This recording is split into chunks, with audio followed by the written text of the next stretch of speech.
But y'all done let me in, or y'all done messed up? Yeah. Doing anything for money is prostitution. Absolutely. We can't keep letting them crucify the messiahs without the army coming. Legend is the most overused term in hip-hop. They're actually a legend at poisoning their own community. How did you feel when Lil Wayne kissed Baby? Sometimes these legends need therapy. Sometimes these legends need prayer. That means that they have greatly impacted New Orleans in a very positive way and built communities and things of that nature. Absolutely not. He obviously inspired Kendrick. But even if he did shout me out and give me my flowers like y'all are saying, just know that even flowers die at some point. Party gotta die, but what's the party? I really feel like I hurt Rick Ross, and I'm going back and forth in my head about, was that hurt necessary? The most powerful man in hip-hop knows who you are, and it don't matter who doesn't. Once they see that a Dee-1 exists and the 19 Keys exist, they're like, man, I didn't even know it was possible to be that way. I'm not trying to get you to become me.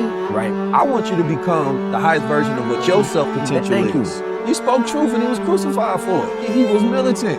He was radical. Yes. When I see those traits in another man, that's Christ. But I go through imposter syndrome, bro.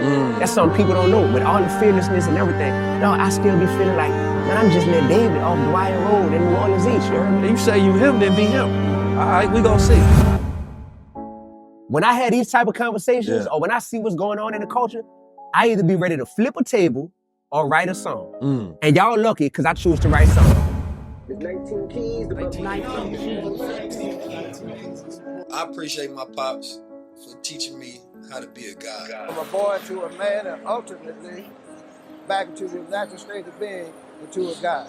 As guys, we're supposed to always move with that higher self. But I have to be able to execute it. Having knowledge is not power, the execution of knowledge is power. Knowledge makes a man unfit to be a slave. Because the only real knowledge you can get is knowledge of self.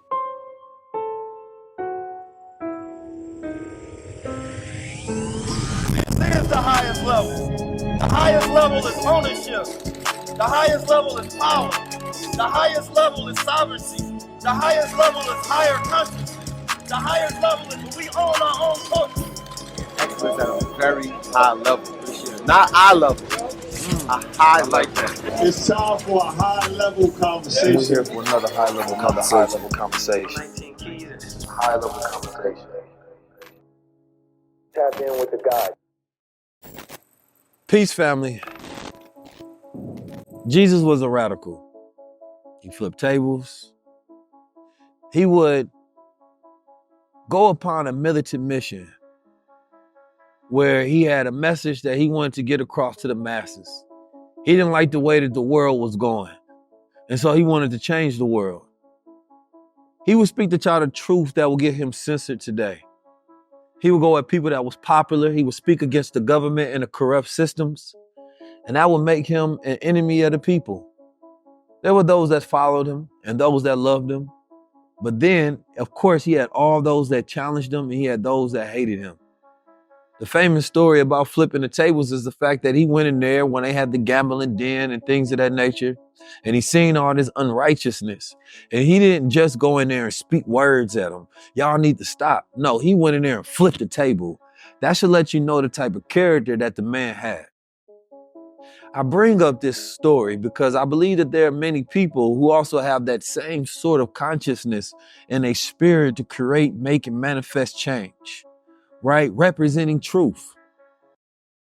That same Christ consciousness, that messianic force that exists when you want to be a force of good, a speaker of truth that produces change, I think exists in our next guest. He has been a force that is fighting because of this decay of culture. He's tired like the rest of us. That all we do is party and BS. We're not focused on our ascension and our elevation to take ourselves to the highest level. He's a Harvard professor. He's an artist. He's created programs for his city. He's done so much good, and he has accolades to get #1 charting songs, being on billboards, things of that nature. But he has not sacrificed his integrity. He is still out there flipping tables. Sometimes this makes enemies. Some people don't like him. They threaten his life, that they're going to cause harm and danger to him. And all he's doing is speaking the truth. Nobody calls him a liar. I have somebody who has integrity. I'm speaking about none other than our brother, Dee-1. Cultural decay. As we look at like America is going through the end of an empire. The culture is also going through the same decay, right? And the reason it is because it's so attached to it, right? You can't think that these systems are going to fall and then that this attached industry, right, that is also part of the exact same system and mechanism doesn't fall at the same time, right? And I remember I seen you post something about, I think it was one of the City Girls, and it was talking about how their album sales weren't doing good and the label is not green lighting, right, they next projects. And rightfully so, in a sense, I believe, as you were explaining, because this is what happens when a shift starts to come in. You know, that the Jezebel spirit, right, is something that's been understood as an idea of weaponizing the image of the Black woman to be seen as somebody that can be sexually exploitive, that, oh, she wanted, she's, you know, over-sexualized, she's the one that's always coming after you. And that was done so they never have to put her in a light of value or give her justice when something happens to her. And we understood that as something that we needed to fight against because of that propaganda machine that was pushing that on us. And then we fast forwarded now, and that same thing has become a tool of capitalism, self-exploitation, right? Self-pimping, you feel me? And we've become the very monsters that we were trying to fight. Yes. Right? So how do we get to this point? Money and acceptance. Man, lack of money has produced a hunger from within to where it's like, by any means necessary, I got to get the bag. The bag should really mean building a generation. You know what I mean? That's the bag I'm after. Once I made up my mind that that's the bag that matters most, is building a generation. Secondarily comes this green piece of paper that we call money, you know, that we call the bag. But that lack of money has produced a hunger to where cats is like, hey, I'm going to justify anything I have to do long as I get to that end. And that end goal is to not have to live in that poverty anymore, right? So thankfully, I've traveled. And by me traveling this world, going to the motherland, going to Ghana when I was 13 years old, I realized that there were students my age who had a sense of purpose and a sense of joy that radiated from them that wasn't attached to whether or not they had name brands on, or whether or not they were even financially in a space that they would be considered middle class or wealthy. It was just because they had life, and they realized that that was the most precious resource that they've been blessed with. And any day that they wake up, they allow that to affect their perception of how they went about living, right, on a daily basis. It's like, wait, I'm here. Since I'm here, I'm going to make sure that I radiate with this joy that money can't buy.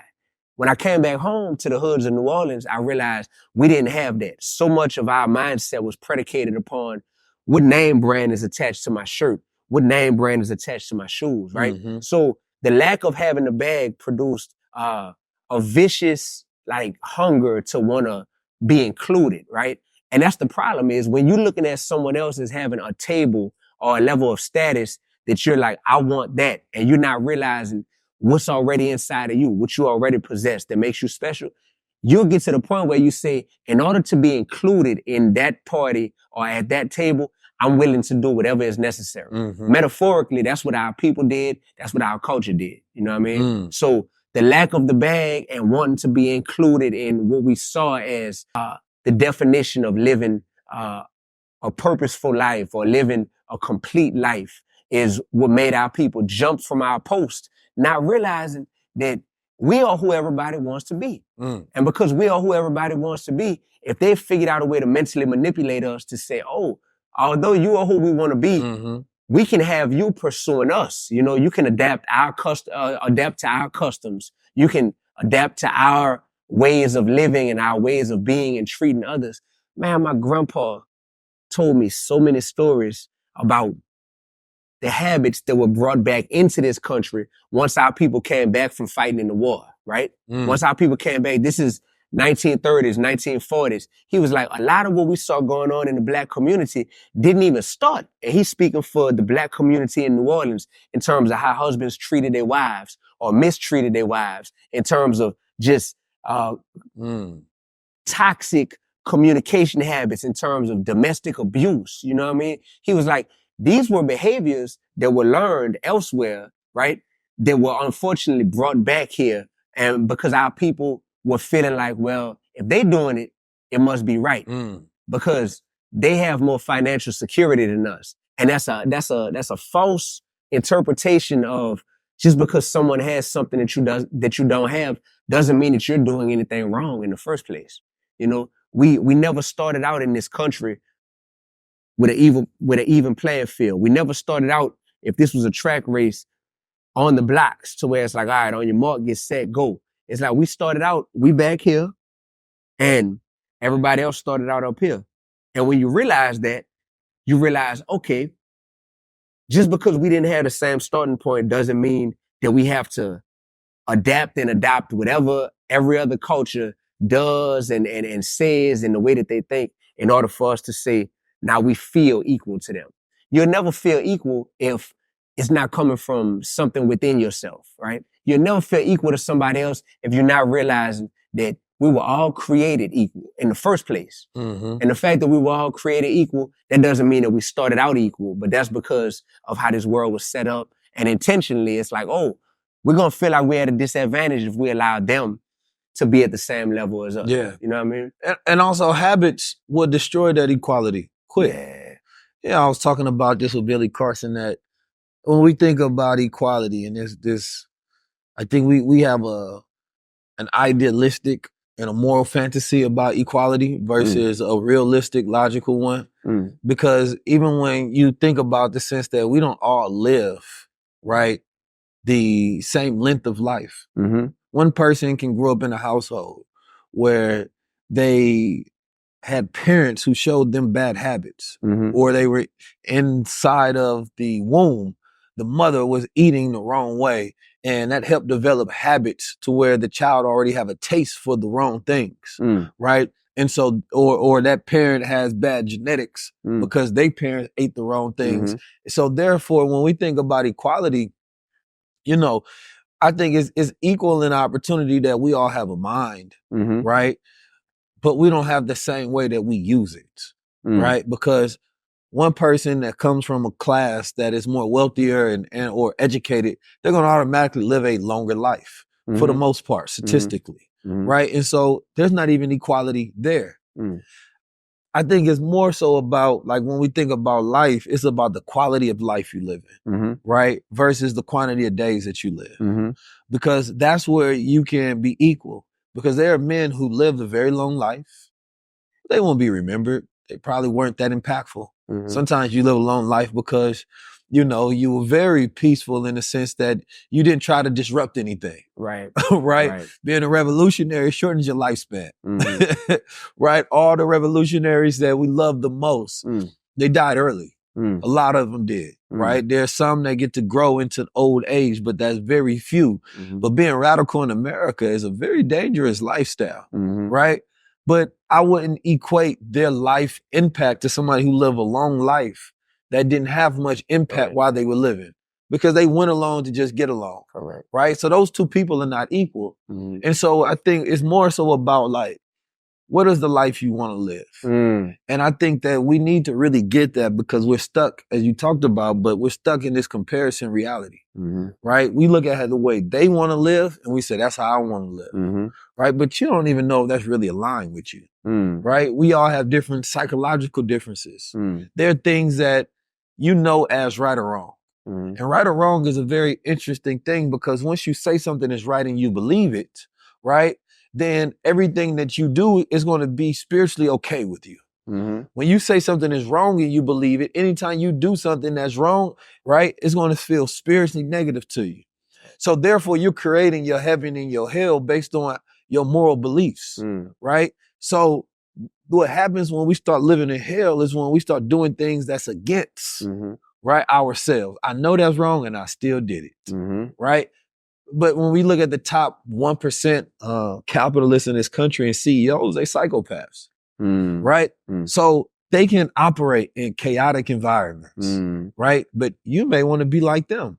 But you go try to operate in that chaotic environment and you go be caught up in the chaos. See, they don't have the emotions. Correct. So they don't even feel the weight of their decisions. Correct. So you're copying the devil, right? But you got the soul of a God.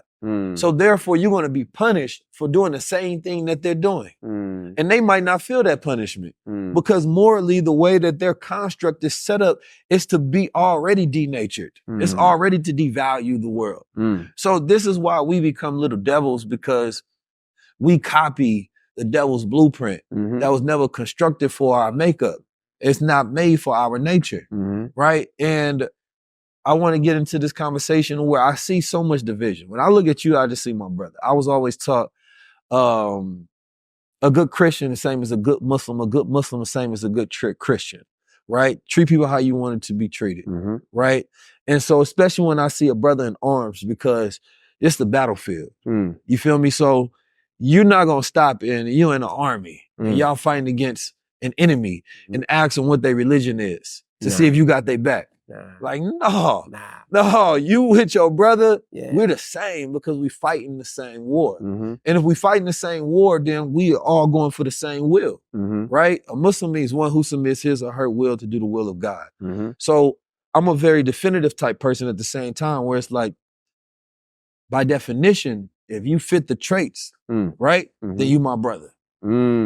You can, a brother in Christ, that's my brother. You feel me? Because that Christ consciousness. I'm submitting to my human will to do Christ. It's the same thing, and especially us as melanated men here in America. The most American thing is to be an innovative, revolutionary black man. Right? I think that's so steeped into the culture of what America is at its fabric. Because that's what we do. We push the envelope until we get to a better world. And we haven't got there yet. So we keep seeding new generations of messiahs, new generations of that Christ consciousness, to keep delivering the word of God, to keep delivering until we create a world of God. Right? And I see that in you and the way you go about speaking, the way you go about fighting, right? You operating with that Yahshua spirit. You feel me? You operating with that Christ consciousness. You don't care because it's not that you don't care, it's because you do care, but you're not afraid of the opposition because you fear God more than you fear the opposition to God. Yes, sir. And so as you see on Twitter, I'm sure you see, there's always this back and forth riff between Christians and Muslims and Islamists and all of these different things. Me personally, I don't get caught up in it, but I just noticed that there's so much identity politics and divisiveness to where people don't even really know what they're fighting for. At all. Right? They feel like they know what they're against, and it's really them being emotional. And that's all I see today. I don't see people being intellectual. Correct. I don't really see people being good apostles for God whatsoever. Correct. Right? Or messengers Correct. for God at all. I just see a bunch of emotional people talking about what they believe, but none of them really know what they know. Correct. Because if they're going to get offended if you ask them to defend it, because they're doing it from an emotional place of what they feel. They don't even have the knowledge, right? And so that's going to make them feel frustrated when you call them out. And you're like, well, why do you do that? Can you defend it? Now, a man that really, truly knows himself and why he's doing, he's going to be like, yes, I do it for this, this. That's who I am. And I can stand on that every day of the week. But if a man is just operating within a world, he doesn't really know. So now he's frustrated and mad that you calling him out. Even though you're right. Yeah. And he knows you're right. He know you're right. He know you're right. Ain't nobody can tell me, cause we living in a culture where everybody working for the devil. And when I say working for the devil, I mean it by definition, because the devil is somebody who presents illusions. He is somebody who deceives, right? He is somebody who manipulates you. He is somebody that keeps you off your focus, right? So what is gambling? What is entertainment? Right? All of these different things is keeping you off your focus, keeping you off your nature. Absolutely. Right? And if you do not care the effect of your influence, there you go. Then you a little demon. There you go. You feel me? There you go. So how you mad at somebody for calling you out? Calling it out. It's my job. If I'm not calling you out, I'm not doing my job. Yeah. And they don't realize that. Yeah. That's how much I fear God, brother. That's how much I'm here to serve God, is that if I see what's going on in this world and what is being more and more normalized and more incentivized, and if it's all the characteristic traits and the characteristics and the behaviors and the traits that the devil is pleased with and that are synonymous with the devil, I have to call that out. Not only do I have to call that out, but I also have to be an example of what's different. You know, I have to present an alternative to that. So that's why I'm more than just an artist, but I'm also more than just a speaker as well. It's like I have to be both. I have to be a communicator. And I use art, hip hop to communicate. I use speaking to communicate. I use being a college professor to communicate, because the devil is not going to take a day off, right? Nah, he work overtime. Exactly. So with that being said, I got to do the same. But also the devil shows no fear and no reverence for God. So why should God's people show any fear, any retribution, any hesitance when it comes to doing his work as well? It's like, man, we got to stand on what we believe in. And if you got two people that are like, cool, I'm fully standing on what I believe in, and we looking each other right in the face, right? Fully standing on what we believe in, the truth is going to win every time. Yes, sir. And I want my life to be a testimony to the truth winning every time. So whenever things are happening publicly and people might see that Dee-1 is receiving opposition from the opposing side or from an opposing character or an opposing viewpoint or something, I will never back down as long as I know I'm not here representing myself. I'm here in service to God.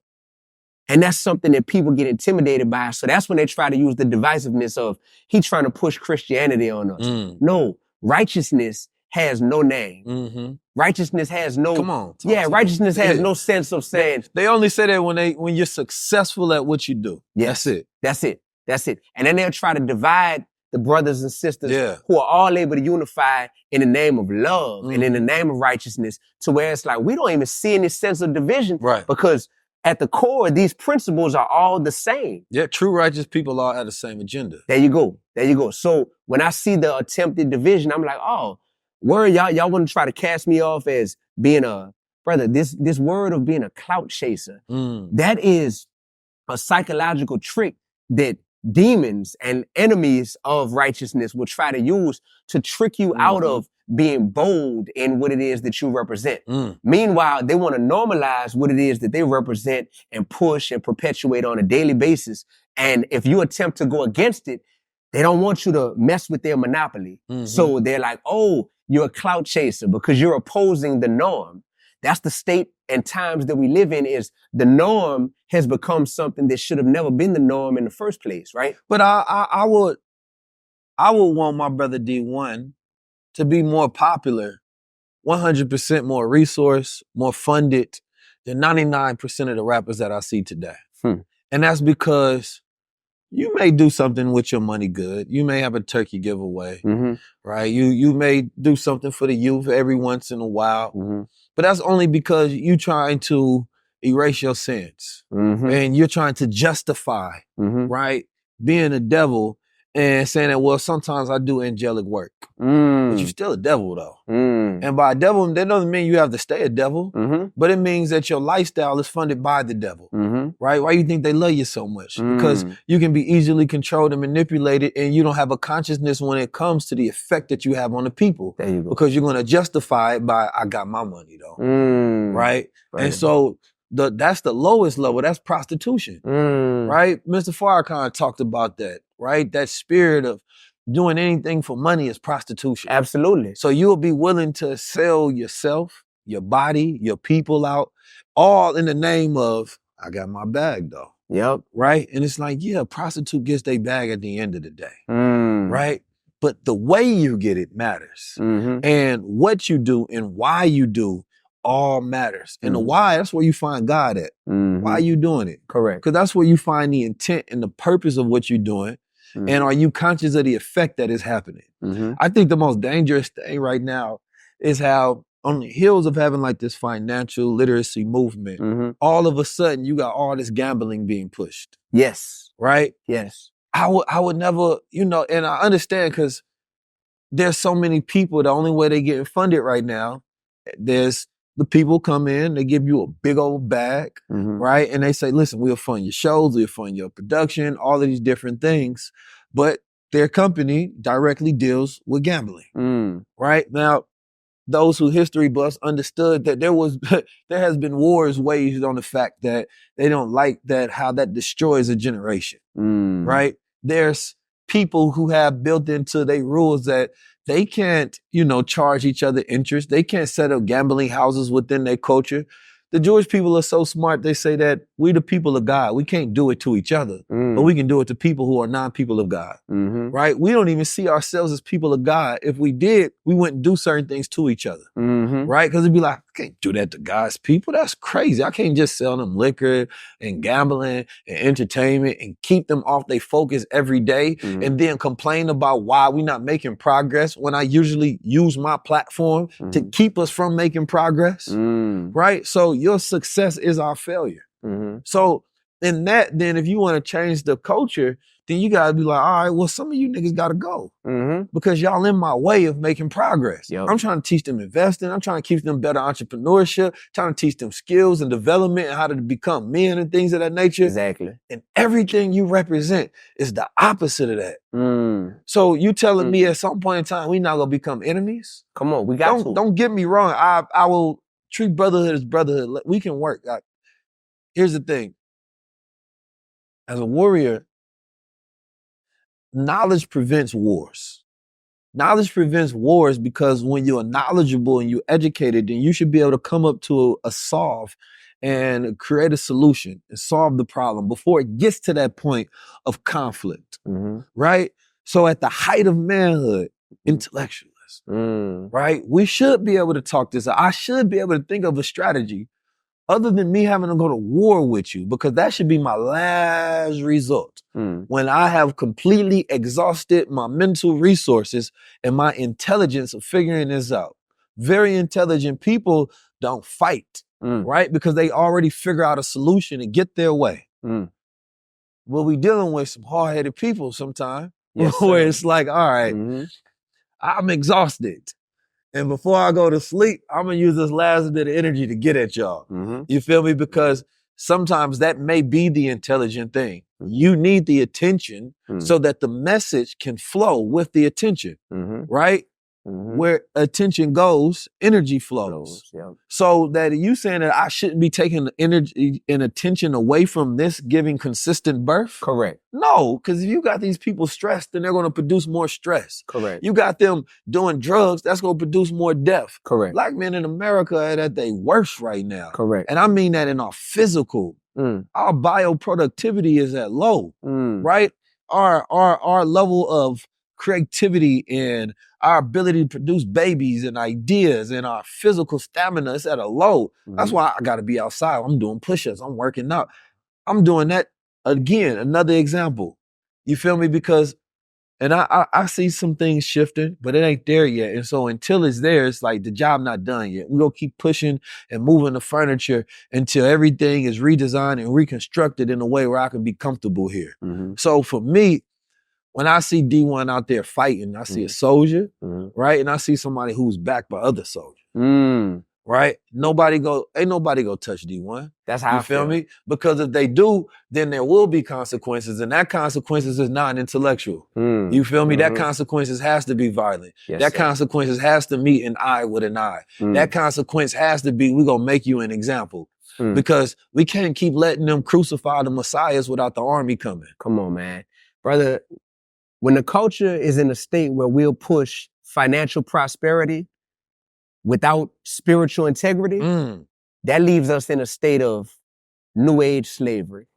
Once again, that leaves us right there in devil's playground. The devil is pleased when we care about financial prosperity without moral integrity. So the spiritual slavery that we are endangered to be in right now, right, is because the movement that everyone cares about is like, yeah, we got to get our bag up. We got to get our money right. But whenever you try to bring morality into the conversation, right, they feel like money and morality don't need to coexist. They need to be mutually exclusive. And that's exactly what the devil wants. That's exactly what the devil wants. If I can get it to where everyone prioritizes the financial gain but they don't want to have a conscience or any moral integrity to go along with it, then I can get it to where they will now do anything necessary to just get the bag and come up financially. And that's what we see. That's what has happened with me in the past year. It's played out publicly to where cats are saying, don't tell me about how I feed my family. And it's like, I'm not saying I don't want you to feed your family. You know what I mean? These are some of the biggest people in the culture. Nobody is saying I don't want you to feed your family, but there's a way to feed your family and to not poison thousands of other families by how you're feeding your family. That's called conscious capitalism. That's it, brother. You can make money and do good at the same time. That's it. And we have to teach that peace and positivity is profitable. We not only have to teach that, but we have to model that. And we have to model that in a way to where the next generation coming up can say, well, I've seen 2 examples of people getting to the bag and becoming financially wealthy. I've seen someone do it through love, through peace and positivity, and they still got to it. And I saw someone doing it through poison, through negativity being glorified, and through having no moral compass whatsoever. And they got to it. Which one do I want? Right. I believe that 10 out of 10 people will choose the peace and the positivity as a means of getting to the prosperity. Absolutely. And the profitability every time. But we have to show that it's possible. In my industry, in hip hop, I only saw one way coming up. I'm from New Orleans, to where the #1 stunner is from New Orleans. You know what I mean? Birdman. It was taught to us that this is the epitome. This is literally the peak of the mountain of what it means to have wealth and to have that prosperity and that financial stability.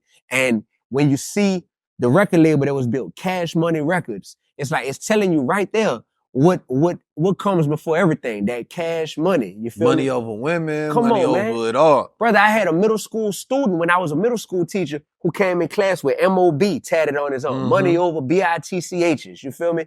Middle schooler.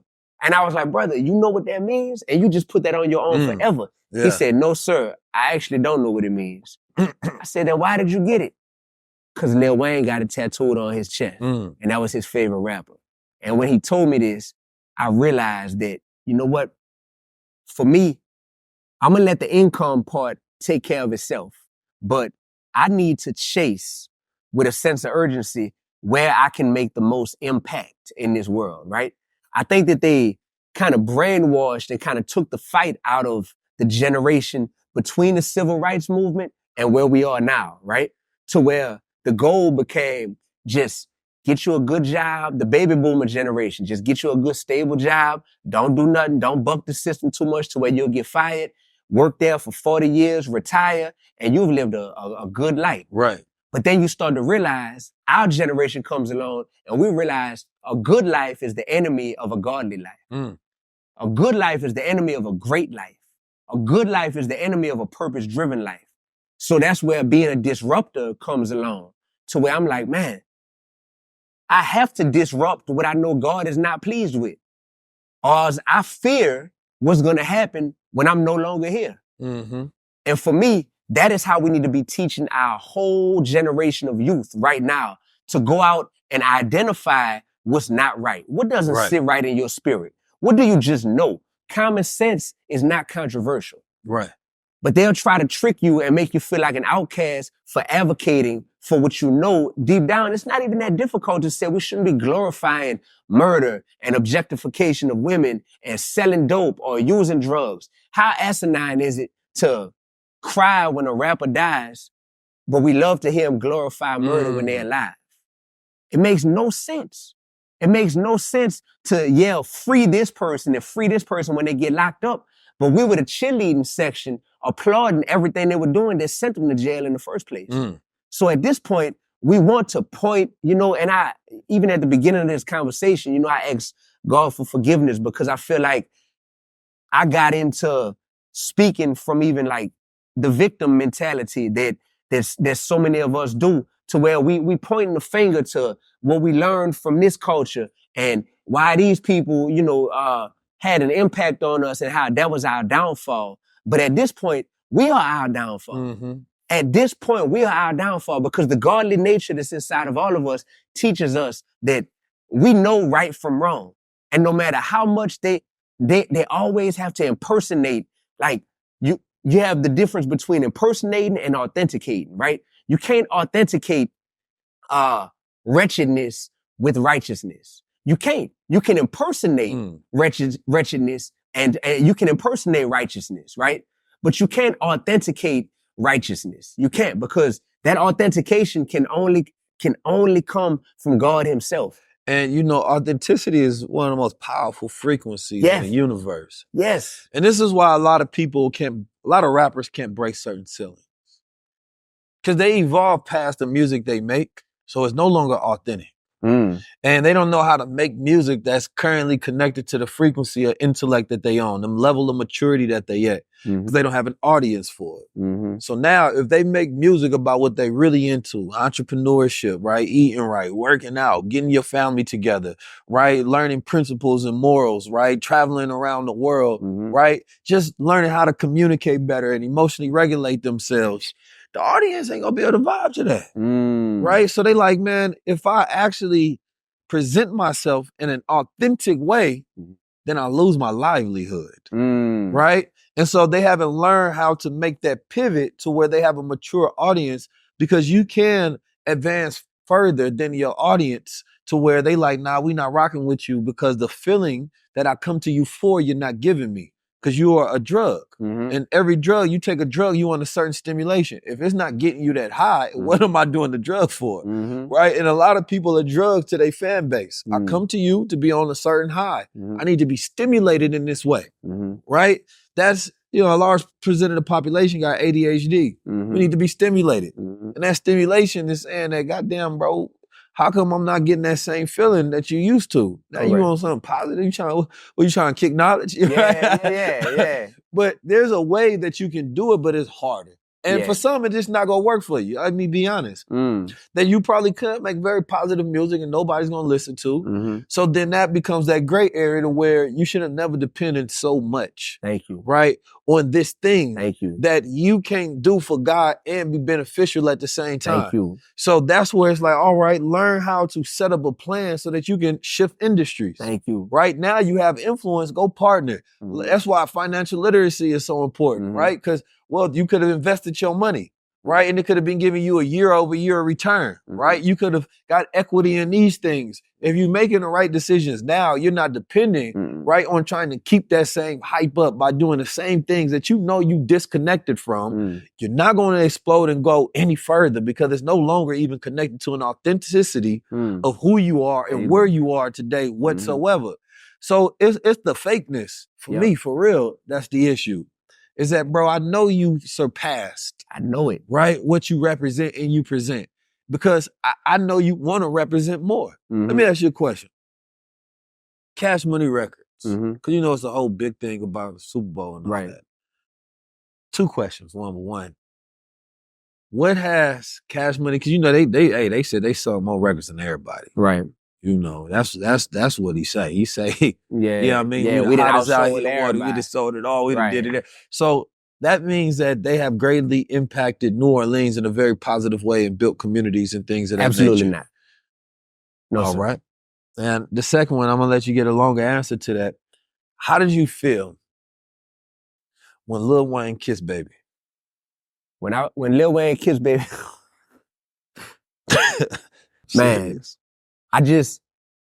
Wayne is a few years older than me, and I just felt like he had been indoctrinated into a lifestyle that Baby normalized for him. I never thought they were gay. To this day, never thought they were gay. Okay. I just feel like, I just feel like there was a lifestyle that Baby normalized and showed them like, yo, this is what we do, whether it's mob mentality or whether it's just you really my son, or whether it's just this is just gonna get people talking. And here we are 20 years later and we still talking about it. You know what I mean? And knowing how media works and knowing how impressions and press works, whatever of those three it was, I just felt like it was Wayne being influenced. Because I know how influenced I have been by my father and my grandfather. So imagine, why would I think Lil Wayne is any different? Of course he's gonna be extremely influenced by the guy he calls his father. You know what I mean? So I look at it like that, man. We got two types of people in this world. We got OGs and DGs. A DG is a disappointing grown-up. You feel me? We want to call everybody an OG just because they're an elder statesman. Man, we got a lot of disappointing grown-ups in this world right now to where, yeah, you've been around for a while, but you 50 with the mentality of a 20-year-old. So you've wasted 30 years of your life to where it's a disconnect between how you're growing in age versus how you're growing in mental maturity. You feel me? And when you talk about the impact, before I even get to the impact question on how various record labels have impacted my community and other communities, we got to stop calling these people legends, bro. The word legend is the most overused term in hip hop. Let's complete that sentence. Let me look at what's the actual definition of legend? Legend. Tell me what it say, bro. They alleged? Right. Alleged legends. You feel me? All right, so it comes from the root legenda, meaning things to be read, originally referred to stories and narratives that were written down to be read out loud, particularly about saints' lives.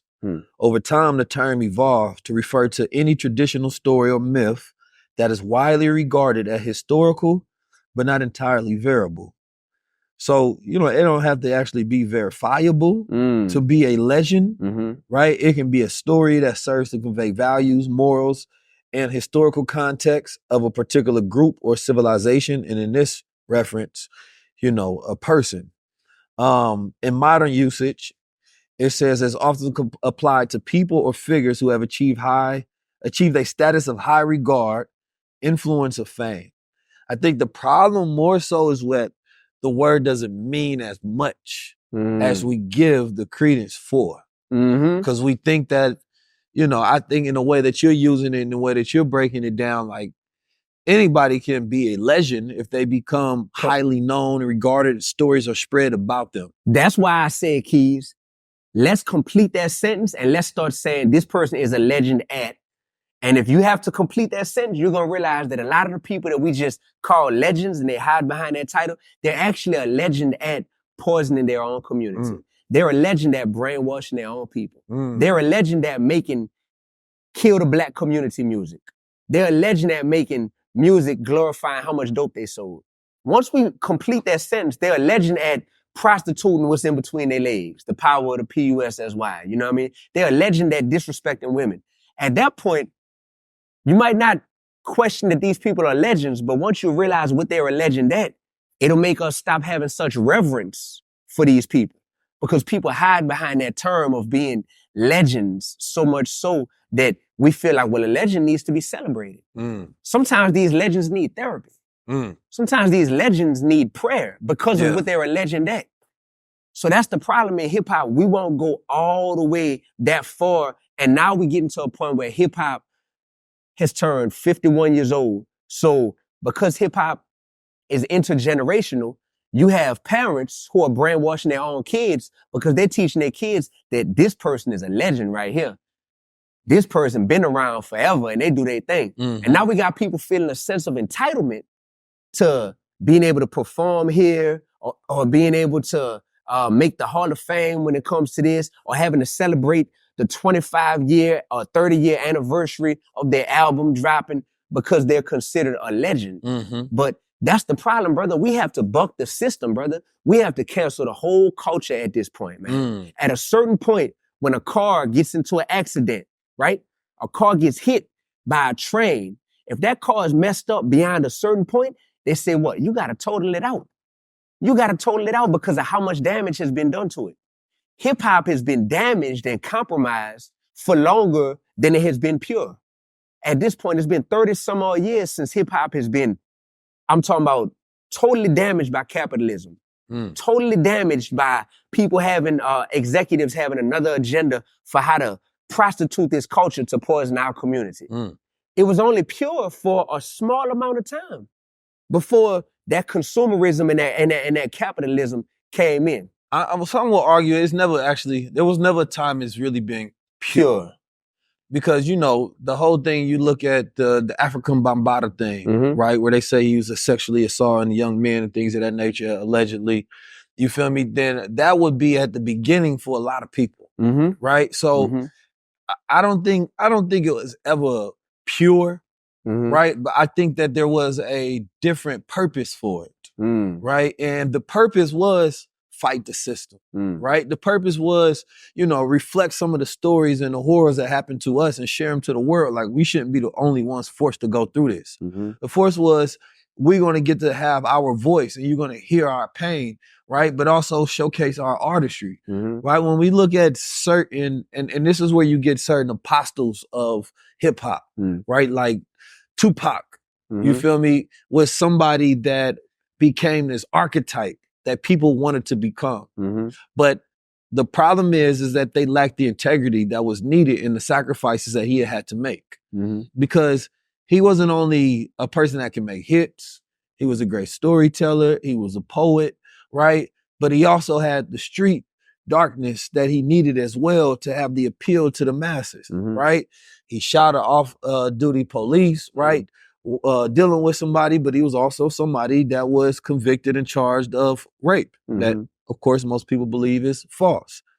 But and he had parents that were Black Panthers. There was this dichotomy of this character that he became, and he was very prophetic in the things that he said, right? The way he did interviews was a style that most rappers had adopted. It was, some of it was like this disrespectful or even like lazy style. I don't give a type of attitude, right? But then he's also industrious. He wanted to start Bad Boys West, the East Coast, right? But then he pioneered beef and rap, you know what I'm saying? He was also fashionable, wearing the Versace, being at the runways, one of the first rappers to do it to get everybody else on it. So I believe that you had so many people that became bigger than the thing that they were doing. They became icons, right? Tupac ain't just legendary, he's iconic. Yes, sir. Right? To the point everybody wanted to be like Pac. There you go. And even to this day, people are still trying to emanate that Pac energy. Yep. You feel me? And so the issue is that it didn't go, we got a saying in the nation where we say, settle on the best part, right? And settling on the best part is, in old sayings, they say, eat the meat, spit out the bones. But it's saying that there's an aspect of everyone that is good that you can learn from. We haven't had that great level of discernment. There you go. Right? To be able to take the good. A lot of people try to emulate the whole thing in its entirety so they can try to get the results reflected from that instead of learning from the mistakes, which would then be the wisdom, which means that becomes an advancement. Brother, we have to sacrifice mass appeal in order to preserve what's godly and real. Everybody is infatuated with this mass appeal nowadays. Like, man, I gotta reach the masses. But sometimes what gets lost with you trying to reach the masses is what is godly and real about you. But everybody don't need to reach. Thank you. They don't need to reach the masses. Most people don't need to reach the masses. Correct. But that's the goal. Because like you said it, bro, perfectly, is people want the iconic status that they see that someone else had. And they become addicted to, like, this person is an icon. We talking about him 30 years later. I want that for myself. So therefore, I have to do whatever it seems that he did, and therefore they lack the discernment, or they throw the discernment out the window that it takes to say, well, everything about Pac don't need to be emulated. No. You know what I mean? But they'll look past that to say, man, Pac is an icon. And whenever we're making Pac an icon over God, whenever we're not trying to be Christ-like, and we're trying to be Pac-like, and Biggie-like, and Wayne-like, and Muhammad Ali-like, that's the problem. So, and not realizing what we liked in them was when they was operating in that Christ consciousness. But Tupac was just a young man. I could never follow Pac. He was only 25. Come on, man. What I look like following Pac. And there's nothing wrong that you can't get some energy and wisdom from somebody young. That's not what I'm saying, because he had more heart than a lot of these. You feel me? Right. But the thing is, he never developed and matured to see what he would have became. Correct. So you're also watching a freeze frame. Correct. Right? Of what he was able to become up until. He had the bald head, so we think he was older, but he was not. Brother, my whole city, you heard me? You talk about New Orleans and the impact that Cash Money has had on New Orleans. To this day, people still bumping Juvenile 400 Degrees. Yeah, for sure. That came out in 98. You heard me? So think about brothers that are now in their 40s and 50s that are still bumping the words of a man who was 22 years old when he made that album. Yeah. And they're allowing this music to become the soundtrack to their lifestyle and to become the soundtrack to how they view the world, right? That is something to where we have to be aware of the dangers of nostalgia.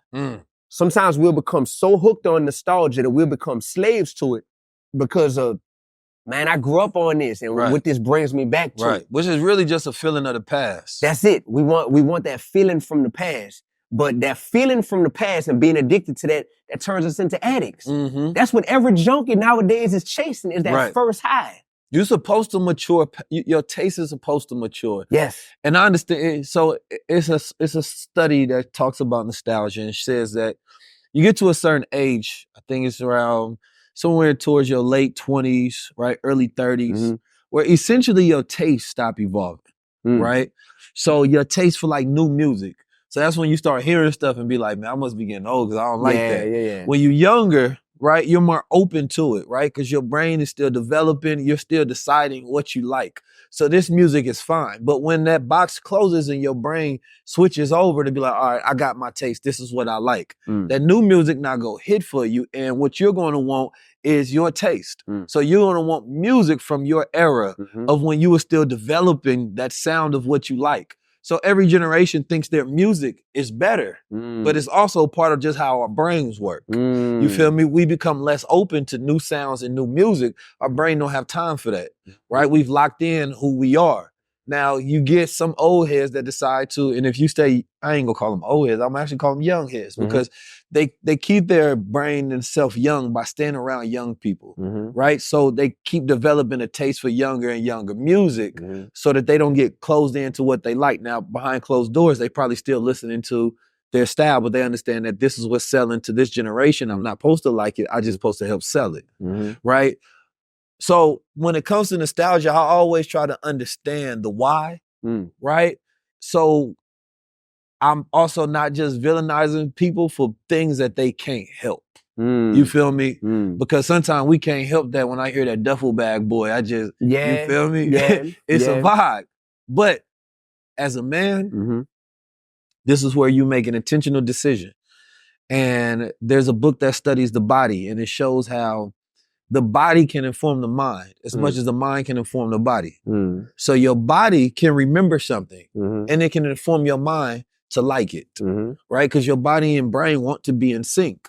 So it's like a trauma that happens can trigger you, right? To where you go back to that same feeling, right? It's shown in the body that when we have memories or when we talk about the past, we're not going into the memory bank and traveling to the past. What's happening is your brain is actually lighting up all parts of your brain and you're re-experiencing it in the present, right? So there's so many people that talk about the past because it makes them re-experience it in the present and it brings them all the way back. And there's so much emotion connected to music, the time, what was going on, what it felt like, all those different things. So if you're not a person that's constantly focused on growth, right, and forward thinking, then your past is your best times. So you want to stay there so you can get that feeling because you don't feel like your present, right, is your greatest moment. So this is where when I say advance the culture, because when you talk about ancient civilization, say this was an advanced civilization. We have a type 1 culture. Most of it is based on our past, right? Not much of it is based on our present and our future. That's when we start to go to type 2, right? When we stop just being consumers, that's type 1. Type 2 is when we start being producers, right? So what we need is metrics and a scale for advancement, for maturation, to saying that, okay, how do we know when we're doing something, right, that is prehistoric, if you will? This is our old.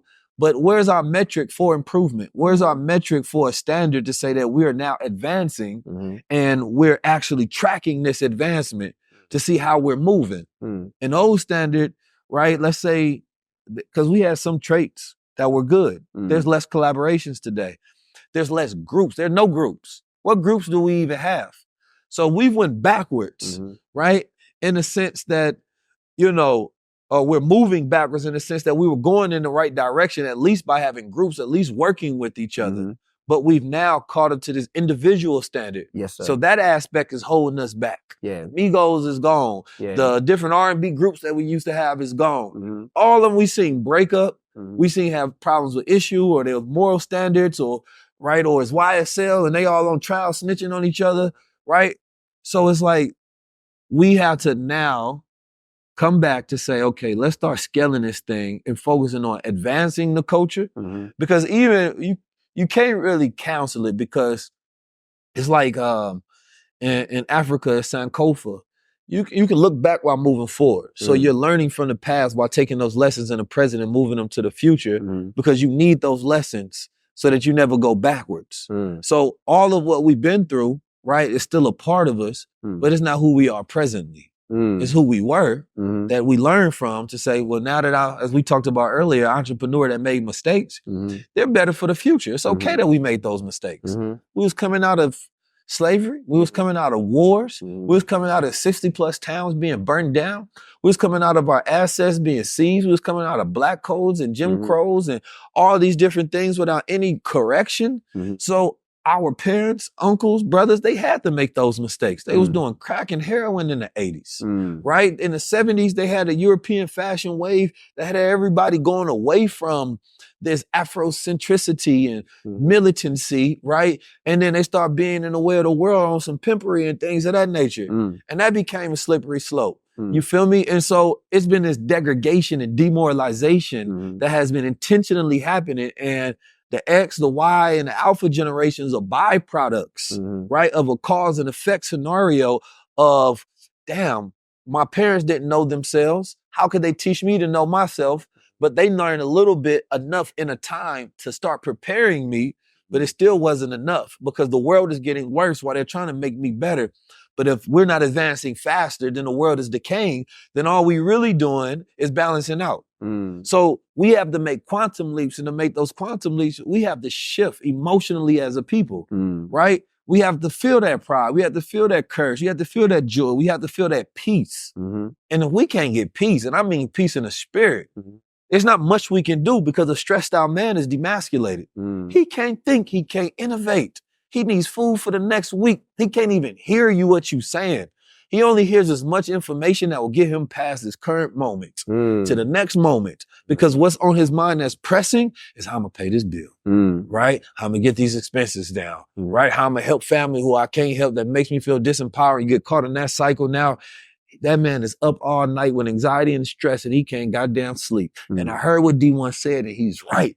But if that devil give me an opportunity, I'm going to sign on the dotted line because I need to pay. And that's where we go back to the root to where if we don't provide the solutions, the problems will become the solutions, right? Because it's saying that, yeah, I heard you say selling drugs is wrong, but my problem is I'm broke. So I'm going to have to go be a part of the problem because that's the only way I know how to solve my problem. Brother, that's powerful.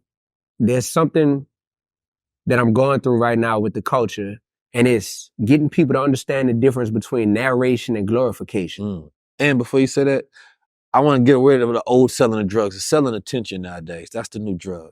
Selling attention. Yeah, we attention dealers. We ain't, that's the new drug. It's dopamine. And we had a dopamine deficit. So people, OGs used to say, man, look, I mind the business that pays me. So they wasn't gossiping and doing those things, but now the gossiping pays them. So now you see them participating in that because the things that weren't connected to their values at first now are because they put money first. Right. So yeah, it's not the drug dealer trope, right? It's the attention dealer now.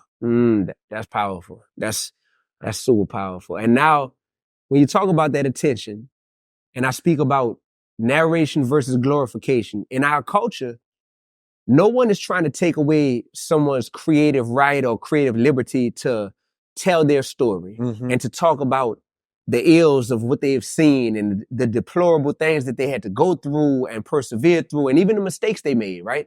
But there's a huge difference between narrating that while having a vision for the future and how you want things to be better or how you made things better versus glorifying what was never meant to have a light shined upon it in the first place. Yes, sir. Because if you stick with glorifying what the devil is getting pleasure and getting pleased from, now all of a sudden, the glorification of the negativity becomes the loudspeaker, and you are the loudspeaker. You're the megaphone for making people like strive for what is killing us, right? And that's what I see a lot of, the narration versus the glorification. Right.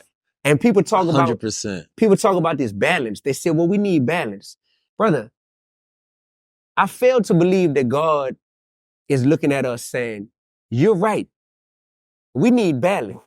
We need to hear the murder music be glorified, and we need the positive stuff. Right. Like, we just need them to balance each other out. That is a man-made concept that we need balance. And the reason why they feel like we need balance is because that feels like it's equal opportunity for everyone, right? Okay, that way the gangster rappers could make it and they could have their lane. And we're not mad at them because then we also got the conscious rappers that make it and they have their lane and it's good for everybody. And people want that peace. We don't need peace. We need war sometimes. We need conflict So we in when it's wartime. good versus evil. We're Yes, in a sir. wartime. So at the end of the day, what that does is that threatens some people's existence when they say, oh man, you coming for what I have carved out and my niche that I've created and my market share that I've ascertained, you coming for that by attacking that. Right. But here's the thing, that the culture already attacked what you represent. Right? They already attacked the righteous. Every time there's a trope in any movie, in any song, niggas is making fun of it. Yes. So it's like, nah, you don't want the medicine back because they don't really want balance. Correct. They don't want you to take over. Correct. Right? Correct. Because you don't, and you're right. It's like somebody saying, I need to lie to you sometime because I need balance. No, truth is balance enough. Thank you, brother. You know what I mean? Thank you, like, brother. you know, at the end of the day, you got to look at and you have to weigh your deeds in life, right? And you balancing your heart and your deeds, sort of like the Ma'at scale, you feel me? And that's the balance you have about the good things that you've done. You're not trying to equal out bad and good. It's the weight of your heart with the deeds that you've done. And your goal is to not have balance. We need an abundance of good. Yes. The idea of a utopia is not a balance. It's a good society. Yes. We need clean technology that is not facilitating atrocities in other countries because of the minerals and resources that they pillaging from the land without creating systems, right, that are clean and righteous, right? So I think we need to replace the word balance with righteousness. Yeah, absolutely. Right? We need absolutely. What is wrong with the word righteous? What is so wrong with the people that they attack you for being righteous and being good? And what we really saying is darkness and light. Every man has darkness.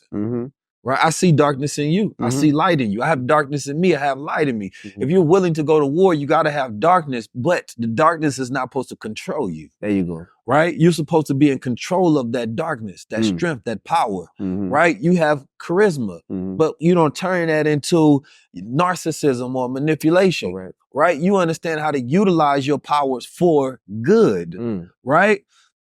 That's why he said God gives his greatest soldiers. His greatest soldiers got to have a lot of darkness. They have to have a lot of readiness. They might have to go in there and scalp and chop off a head. They can't just be all light doing that. How they go sleep at night? Correct. But he said, do it for me, not for you. Right?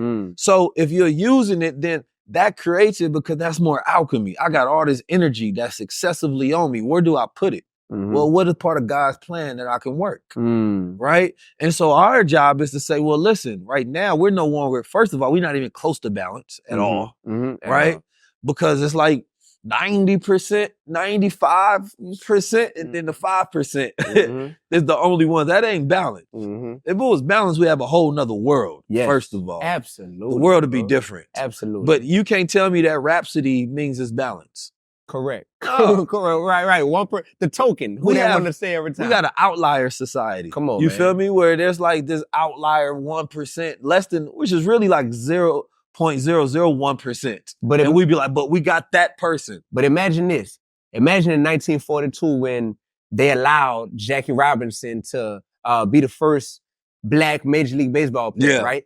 And imagine him coming in there and being like, man, I'm just happy to be here. I appreciate y'all. They would much rather that than a person that's like, look, I'm the first one that's in here, but I'm still not afraid to be a disruptor. And to call y'all out, you heard me? And that might mean that y'all gonna ship me out of this thing. But y'all done let me in or y'all done messed up. That's me. I'm the one that's like, I done broke through the matrix, bro. I'm getting all the mainstream looks. I'm 100% independent, you feel me? I'm everywhere I shouldn't be, doing what they think I shouldn't do or I couldn't do, breaking records, doing all this type of stuff.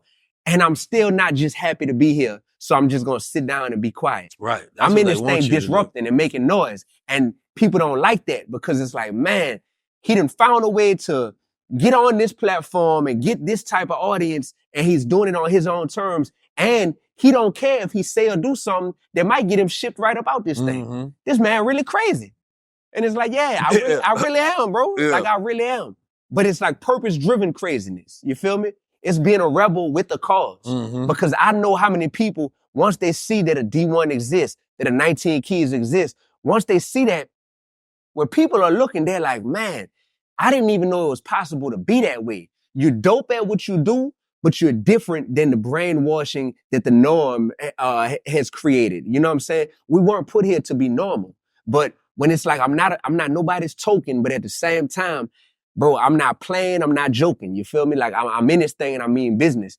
That right there is going to inspire people that we'll never meet in person, bro. Yes, sir. We'll never meet them in person, but I guarantee you, dog, they sitting there and they let me know that it was possible. The first black man that I ever saw make $100,000 was named Dr. Leonard Moore. He was my college professor, my black history professor. When he showed me his check stub of how much he was making every month, and I did the math in my head, man, Doc make more than $100,000 a year. I didn't even know it was possible because nobody in my family ever made more than $50,000 a year. You feel me? So I was like, it's possible? That's all I needed, just to know that it was possible. And I took it from there, and I done took it to a whole nother level. You know what I'm saying? So that's what we got to remember that we represent during this time, however long God has us here, bro. We're going to inspire people that we'll never meet in ways that they might not even be able to articulate on a public platform.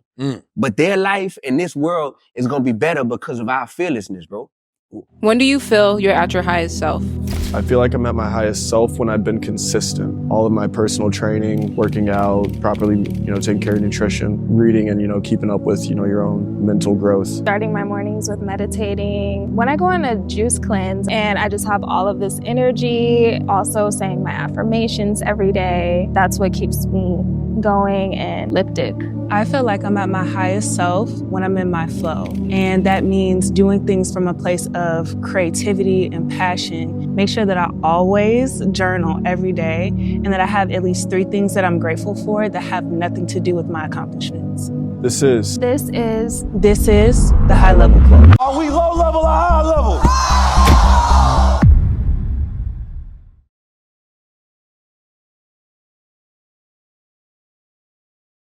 Huh. 1,000 milligrams, 1 ounce, 0.5 grams. I think it's too much here, I'm gonna be honest. I think we need to label this one Supermind Extreme. I think we need to have one where we kind of cut it. This is the disclaimer I gotta do for this product. If you take this product, it's a supercharged product. It's not one of the ones to where, you just take and you chill mode. It's one of the ones you take and you super focused, mental acuity is growing. You can feel like you remembering things from your childhood that you never knew before. Don't take this one if you don't want the supercharger. Right now, we only have the Supermind. We don't have the regular mind. So this is the one that got the lion's mane, the CBD, the black seed oil, MCT oil. This is the one that'll have you goddamn running all day long and just knocking out task after task after task after task. You feel me? But don't take this if you don't want to have a supercharged day. This is only from the supercharged days because I think we put too much in this one. So that's a disclaimer on this before you all go and get some of that Supermind.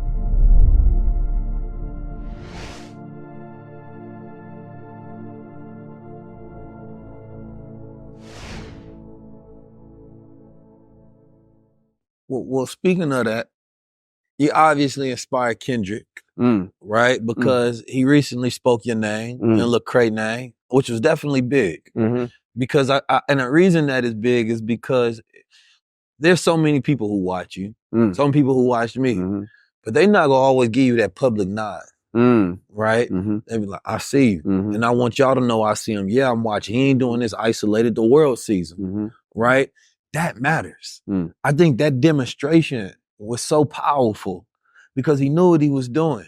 That means he recognized, right, number one, how you disrupting the energy, right? And that has to inspire him in a way to where he be like, man, man, he doing it. What I look like not doing it in my position if I got the same feelings, thoughts, and ideas towards it. You feel me? And I thought it was so powerful of Kendrick to take that moment and not even make it about himself, right? He made it about all those who crash in the party and shifting it. He's not saying I'm the only one. He's recognizing that I realize there's a lot of disruptors and radicals and Christ-like conscious messianic figures out there doing the work. You feel me? And so I want to ask you, number one, did he talk to you beforehand, or have you met him, or have y'all had a conversation? I haven't spoken to Kendrick Lamar in 13 years. Yes, sir. I met him in 2011 in California. We performed at the same festival together called the Paid Dues Festival, right? Spoke with him then. We took a picture. My locks weren't even touching my shoulders back then. You feel me? Now they down to my waistline. After that, did I ever speak to Kendrick again? I might have ran across him one more time after that in 2012 at South by Southwest. I ran across him and the entire TDE, J-Rock, Schoolboy Q, and Ab-Soul. Saw each other, we all dapped up, you know what I mean? Gave each other love, took a picture together, right? That's the only times I've ever spoken to Kendrick in my life. So this wasn't something where he told me, hey, I'm about to throw you the alley-oop. I'm about to throw you the alley-oop of a lifetime. But oh my goodness. It was so divine the moment that I found out that Kendrick mentioned me and shouted me out in this song, because I was on Instagram Live with a popular blogger from my city, a hip hop blogger, right? Brother named GDP.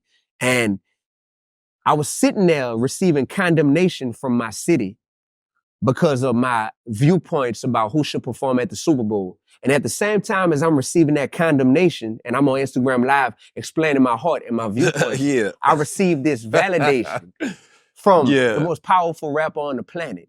You feel me? So the condemnation and the validation came at the same time because people flooded the comments, Keys, all of a sudden. And I'm going from hearing people in New Orleans say, you can't come back to the city. We better not catch you uptown. Somebody need to pop his top. You heard me? You canceled from New Orleans. To people flooding the comments saying, Kendrick Lamar just mentioned you, Dee-1. Kendrick Lamar just shouted you out in his new song. And it was like this divine moment to where people got to see the condemnation and the validation happen in real time. That live is still on my man's page and available. And in that moment, I thank God that he gave me the wherewithal to say, hey, I don't know what all these Kendrick comments are and where they coming from. I don't know if it's true or not, or if y'all trolling. But even if he did shout me out and give me my flowers, like y'all are saying, just know that even flowers die at some point. So it's important to be thankful and grateful for that, but not to get too high on the highs. The same way I'm not getting too low on these lows of people threatening me right now and telling me I'm canceled and my own city hate me at this point, right? I was like, at the end of the day, it's not about the validation from another person or the condemnation from another person. It's a saying, Mushin. It means no mind. Comes from the Book of Five Rings. And it's by Maoto Matsushima. And he was a Japanese warrior. He won every battle. He had hundreds of battles. He won every battle as a swordsman. And he became really a master of strategy in life. And no mind is really not taking in anger, not taking in ego, but having this complete level of awareness so that you can stay in flow, right? Because it's like if he just won a battle, right? And he's thinking he's going to win the next one because he won the last one, then he's operating off yesterday's war, right? And while he's over here thinking about how great he is because of this and his ego, it's going to slip him up versus being prepared for what's next to come, right? And I think about that for individuals such as yourself and anybody on that path for what I consider to be ascension and going, there has to be a delayed gratification, right? Until the work is truly done. It's important to have your moments of celebration, that's gratefulness, right? But it's more important to stay in this state of flow. Right? And when I see you in this constant state of flow, and it keeps you constantly elevating and elevating and elevating, and it attracts that as well. So other people now have to, right, respond to you in the way that you are responding to reality, right? So I can see a Kendrick being in the studio, he see your consistency, the pressure that you have and you pushing on the industry. right? Because you're in that flow, right? And then he put you in his flow. You feel me? To say, I'm gonna put some more fire on this, right? Because I asked you earlier about, you know, babies and them contribution to the city, and I don't know what they've done whatsoever. But anybody that has made $100+ millions of dollars, we should be able to see visible impact and contribution. And we got this saying, we love the devil because the devil gives us nothing, right? And so many of us, Honorable Elijah Muhammad saying, so many of us love the devil because the devil gives us nothing. We praise people that have done nothing for us, right? And the people that's fighting for us, that's doing everything for us, we got nothing for them. No appreciation, no gratitude. Instead, condemnation and aggression and emotions and hate, right? You a professor at Harvard. You understand me? Like, you've built businesses. You've got your awards from senators and governors, and right, you've educated your community. You've done your charitable causes. Your music is reflective of something that's good for the people, right? And you a warrior to shift the culture that so you can say these babies out here. And I knew that if you had hundreds of millions of dollars, your impact would be skyrocket to a whole nother scale, right? So I think that, you know, that moment, if anything, yeah, it was a moment of vindication, right? And validation, because the vindication comes from, listen, number one, Kendrick represents what a lot of people say is not possible. Yes. Right? Which is an oxymoron, because they act like you can't speak some truth or make music in a manner to where the abundance of your music is good for the listener. It's getting them to think and they vibing, right? But Kendrick called it out the way it is. Like, you know, on the West Coast, you know, I think our energy be a little aggressive. Shout out to my brother DJ here. He said, I don't like the West Coast. But I feel like we understand something, because there's a warrior energy that comes from this side, to where we understand when to go to war sometime and the politics of that war. You feel me? Where things get to a point where, all right, man, we got to push a hard line on this. You feel me? Otherwise, it ain't going to never change. And I think Kendrick had got to the point where we are, to where we fed up with a culture. You feel me? And it's like, let me do what I know that's in my lane that could be the most impactful thing. He said, I walked old boy down. Now I'm coming for everybody else. You feel me? And he said, the party got to die, but what's the party? Right? The party is our overstimulation. The party is us influencing each other negatively. You feel me? This party is the degradation. The party is the culture. The culture has just been turned into a party. We used to have a black party, the Black Panthers. You feel me? That was a political party. We no longer have a political party. We don't have economic parties, right? We're not having spiritual parties, right? So one party dies doesn't mean that a better party doesn't advance and start. Correct. And that's what I'm about. It's saying that, okay, what we gonna replace it with?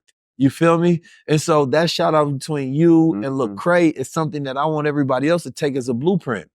Stop having all this platform, right? And the only time you use it is for a politician, right? You got all this money only and influence. Only time you want to do, I want to raise money for a politician that I like, right? Or if a black man dies, then I'm gonna speak up. But there's living black men that you watch every single day, right? And then you don't actually do any actionable things to support or increase the impact that they having when you got this platform. So that, to me, that's the negative space. It's when you're not doing anything that you could be doing, right? So you may think that, I learned that a long time ago, because enlightenment sometimes is just sitting with yourself.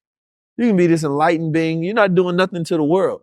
But no, we don't have that when our people are suffering. That means that you got to use your money, your power, your resources, your influence at the highest level to create impact. And then that means you got to look in the mirror and say, I'm still not doing enough. I'm still not doing. I just did that and it's still not enough. Right. Because it's what's in front of the scenes, but behind the scenes. And this is where you take the fame and the ego and all of it out, is the silent radicals. You know, it's not hard to be a radical, right? Just do something that affects the root problem, right? There's phone calls we can make on each other's behalves, right? There's people that we can connect each other to. There's rooms that we can walk each other in. There's resources that we can give to each other, right?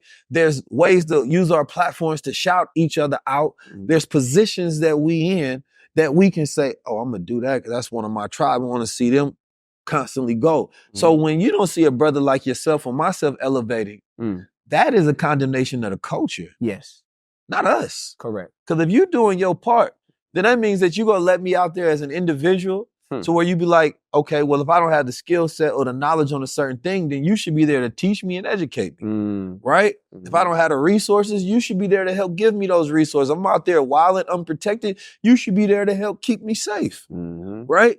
This is why young people look at it and being like, man, if being a demon, you feel me, gets more benefits, then why would I want to be an angel? You understand me? How do we make working for the devil seem more fair seeming than working for God? You feel me? So that's, to me, was that moment that, hell no, everybody should be speaking the name off their lips, using their platforms to talk about the young men specifically that's out here rising and pushing the line to shift the culture. That took so much selflessness from Kendrick to share his platform.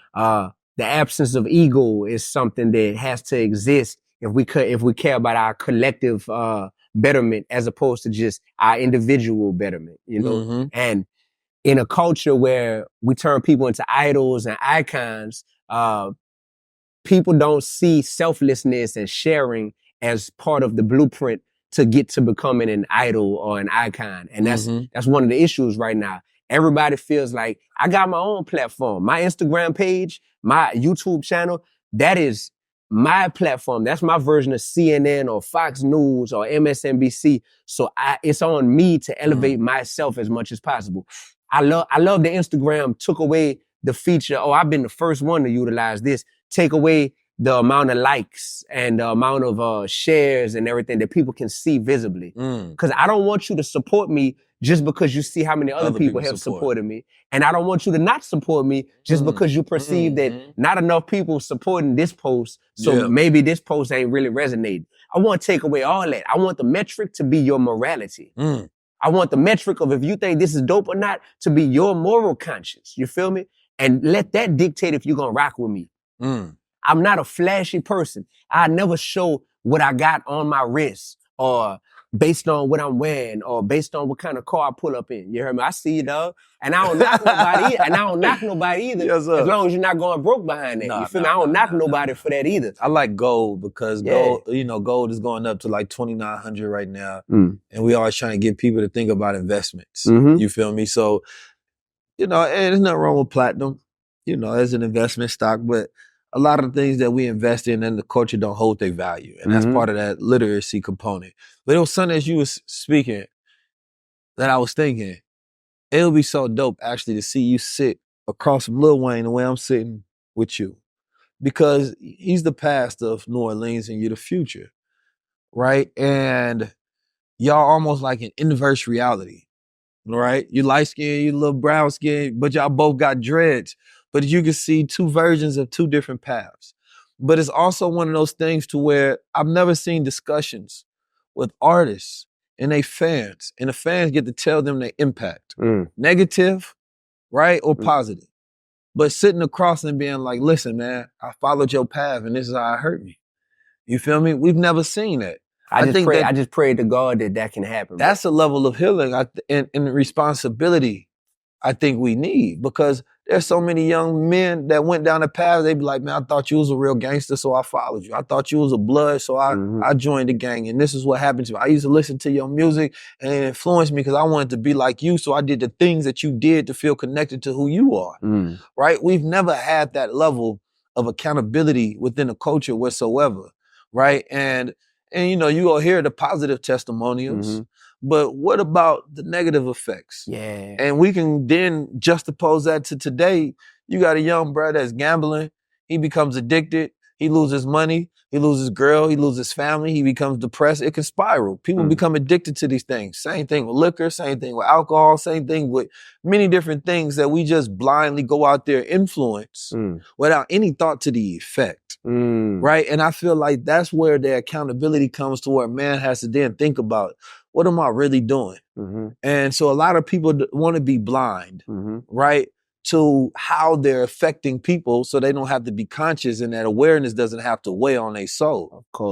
Of course. So I started something called the Platinum Pledge, right? Because I recognize that I'm one of the people that's helping to bring about this shift in the culture, right? So the Platinum Pledge, when you go platinum in the music industry, that's like the epitome of the highest achievement that you can receive.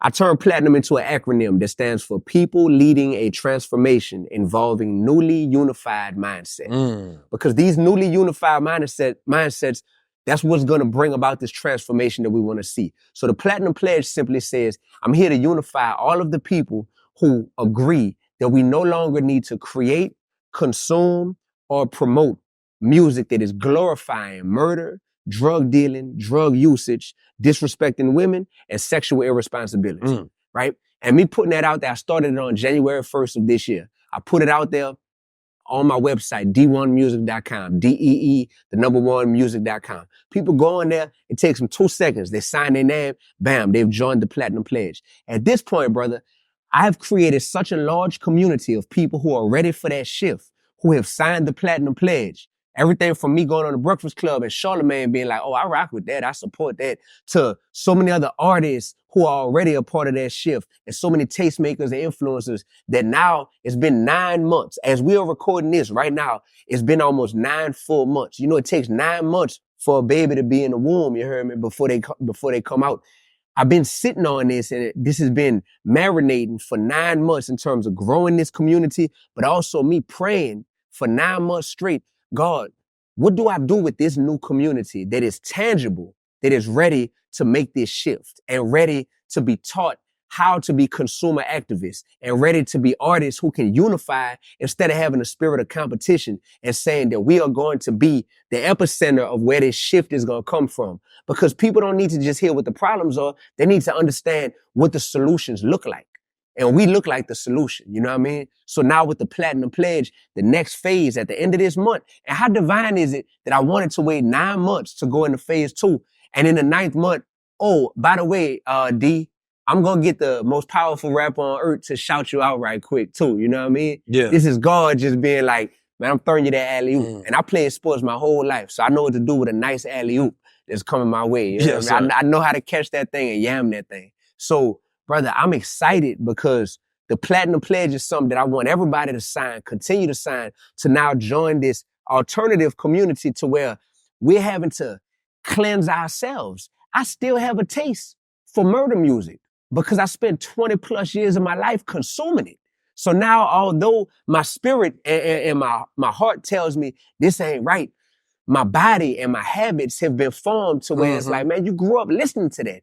You grew up listening to that music talking about dope and how much they sell it for, and talking about, you know, disrespecting women and what you gonna do to this girl, and I'm gonna take your girl from you and da-da-da. So we're at war with ourselves, but when we acknowledge the war within, and when we still decide that while I'm at war with myself, I'm gonna fight that war, but simultaneously, I'm not gonna let the devil trick me out of being an external advocate for pushing righteousness too, because a lot of people get tricked and the devil says, you ain't perfect yourself. What you look like trying to advocate for something righteous out there? You know you still a mess inside, da-da-da. And we're not gonna fall for that, bro. We can do the self-work and the external work. That's a fact. I'm glad you said that. Time, bro. I'm 100% glad you said that, because I don't think there was a perfection. I don't believe is a criteria for you to be a messenger. There you go. Right? That's just something that people use so they don't have to listen to the message. Right? But I can listen to somebody that may not follow their message, but have a good message. And that makes not make them the perfect deliverer of the message. But there has been throughout time, I've learned to, you know, study the lives of men who weren't good, but they were great. Right? And we learned about their faults, but the lessons that we took from the things that they were good at, right, is how I used to self-improve myself. See, we understand it when a man is dead because we can't condemn him for his actions because his case is closed. His book is over. Now we can only learn from him. There's no point of you condemning a dead man. He's gone. Only thing you can do now is learn. But it's the same thing with a living man, right? If we change from, I tell people, I'm not trying to get you to become me. Right. I want you to become the highest version of what your self-potential is. Thank you. And I believe I've been doing an effective job at that. I'm not trying to produce 19 keys from the sense of, I don't even look, God didn't give me a twin. I don't want you to look like me. Straight up. You know what I'm saying? Straight up. But in the capacity of my example and the good that I can put into the world, yeah, let's follow that. Let's reproduce that, because we need more men out here standing on what we're standing on. For sure, we need 100% of that. Absolutely. Let me ask you, who else throughout this journey has reached out and you developed a relationship, you feel me, as you've been really aggressive in shifting the culture? Stephon Marbury, former NBA player. Yes, sir. Legend. Yes, sir. You heard me? And you know I'm hesitant about that word. That's a legend sir. right there. You heard me? Yes, sir. Man, me and Stephon Marbury have exchanged conversations that, you know, brother, I'm eternally grateful for them, because he's a person who is from New York and really is from the mecca of this thing we call hip hop, and to the point where he sees what I represent, and he's just like, brother, your light shines so bright that just know that anyone who is opposing you right now, anyone, they are at war with the darkness in themselves, and they're allowing the darkness to win. You know what I mean? And this brother is telling me this, and he was, whether or not he knew it, he was telling me this at a time where I realized I was stepping into a new territory that was like more dangerous. You know what I'm saying? Like, I wasn't practicing safe righteousness. I'm starting to practice the type of righteousness that's irritating the demons of these people who are overtly just allowing the devil to use them. You know what I mean? My spirit is starting to irritate people's demons. And I became self-aware of that, and I started to see some of the dangers. But this brother was pouring into me during a time where, whether or not he even knows it, like that fueled my fire. You know what I mean? You know, I like what you said, because what you realize is that most of it's just an illusion, right? This idea that a lot of celebrities, influencers, or rappers, that they hold more power than they actually do, right? Because once you realize the metrics have changed, that the rapper is only as important as the attention that they can hold, right? But then if you can hold the same attention, then you right there neck and neck, right? So now they have to address you, and they have to deal with you on an equal footing, right? So they may try to talk about, oh, I got this amount of money, or I did this. But that's only to try to distract you from the fact that right now, none of that matters. Right? That's all they try to do. Right. You know, none of that matters from what we talking about. Yep. And you're mad that I'm able to get in and produce the same energy and conversation that you have and attention that you have. So now you got to address this, because you know it's going to affect you the way people view you. Otherwise, you would have never spoken to. Right? And so I think that's something that everybody needs to pay attention to right now. Bro. Now, caution, don't do it just because. No, correct. I think that's when it gets weird. There's people that come at me. I laugh at it mostly because I got real life going on. And it's never been nobody that I felt was important enough for me to directly address. You feel me? And mostly it's also people that don't be outside as well. So you can't just be goddamn going to war with keyboard warriors. You feel me? All day. Or they never in slapping arms reach. You know what I'm saying? So I could be practicing my slap all day long, but I'm never gonna get the opportunity to slap them. Right? So that's when you got to be a little more intellectual and strategic about who you go at. And there is a clout generation, and I don't want ever to feed that. You know what I mean? Because then that's a little dark demonic space as well. Because I see people going at rappers, and they do it because they want to get. It's like Meek Mills, right? Everybody trying to call Meek Mills gay, the Diddy thing, and things of that nature. When I look at his comments, first of all, I don't know who these people are, but they be people, white people, Mexicans, kids in India, whatever it may be. But they operate like a little army of bots. You know what I'm saying? And they're not trying to do anything righteous or good. They just really want to aggravate people. And they feel like, if I got a rise out of you today, I've done something in life. Yeah. And that's a very low level of life. I mean, it's a very low existence. Man. They don't have a righteous cause whatsoever, right? So I want to caution that as well, because I think that's a sickness that permeates throughout the internet, right? We don't require evidence. We don't require real journalism. You don't have to have multiple sources for a claim.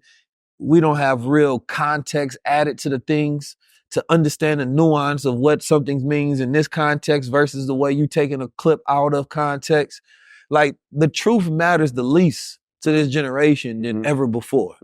So that's a dangerous thing within itself. People resonate with you because it's authentic. It's authenticity. So no matter what nobody says, there's always gonna be people that be like, you can't convince me that which I feel coming from Dee-1 soul and energy is not real, because now you telling me that I'm fake. Right? I have discernment. I know real from real. I recognize my tribe. I see a lot of people tapping in with you. They be in your comments. They might not hit you up, but they supporting and they watching it. And this has always been a thing. We've always wanted a better culture. We just didn't know how to do it. And we always support Black men when we do rise. And Black men don't get enough credit, I don't think. Specifically Black men, because we be fighting hard. Yes, indeed. Right? But the problem is the lowest level of us start representing the rest of us. Right? And it should always be the best of us that represents the rest of us. Yes. Right? Yes. And that's why we are misrepresented in culture, in mainstream media, right, in the world, because we keep allowing the lowest denominator, right, to act as if that's the median of the culture. And it's like, no. If we change it and be like, the standard of rap, number one, should be those at the top, if anything. So then why does Kendrick occupy such a space, right? While you saying that you can't do this? Why does J. Cole operate such a space? You can't do this. Why Lil Russell being able to get his deals done? You can't. How Symbol is able to have success? How Dee-1 is able to have, how Toby is able to have his thing? Like, wait a minute, that don't make no sense. But, they're not going to be invited to, or well, some of the guys, of course, but we're not even, we haven't even advanced the industry and the mechanisms of the industry to even recognize those who are independently successful, right? Because you can have an independent success, but if you don't get a Grammy, right, then it's not recognized that you've reached a certain success. And you say, wait a minute, I operate as one of the 1% in the world. Right. I have accomplishments that only a few men on this planet have even done. Like, I'm successful because I set out to do what I wanted to do. That's what success is. But because the devil ain't validate me, y'all acting like I'm not valid. Correct.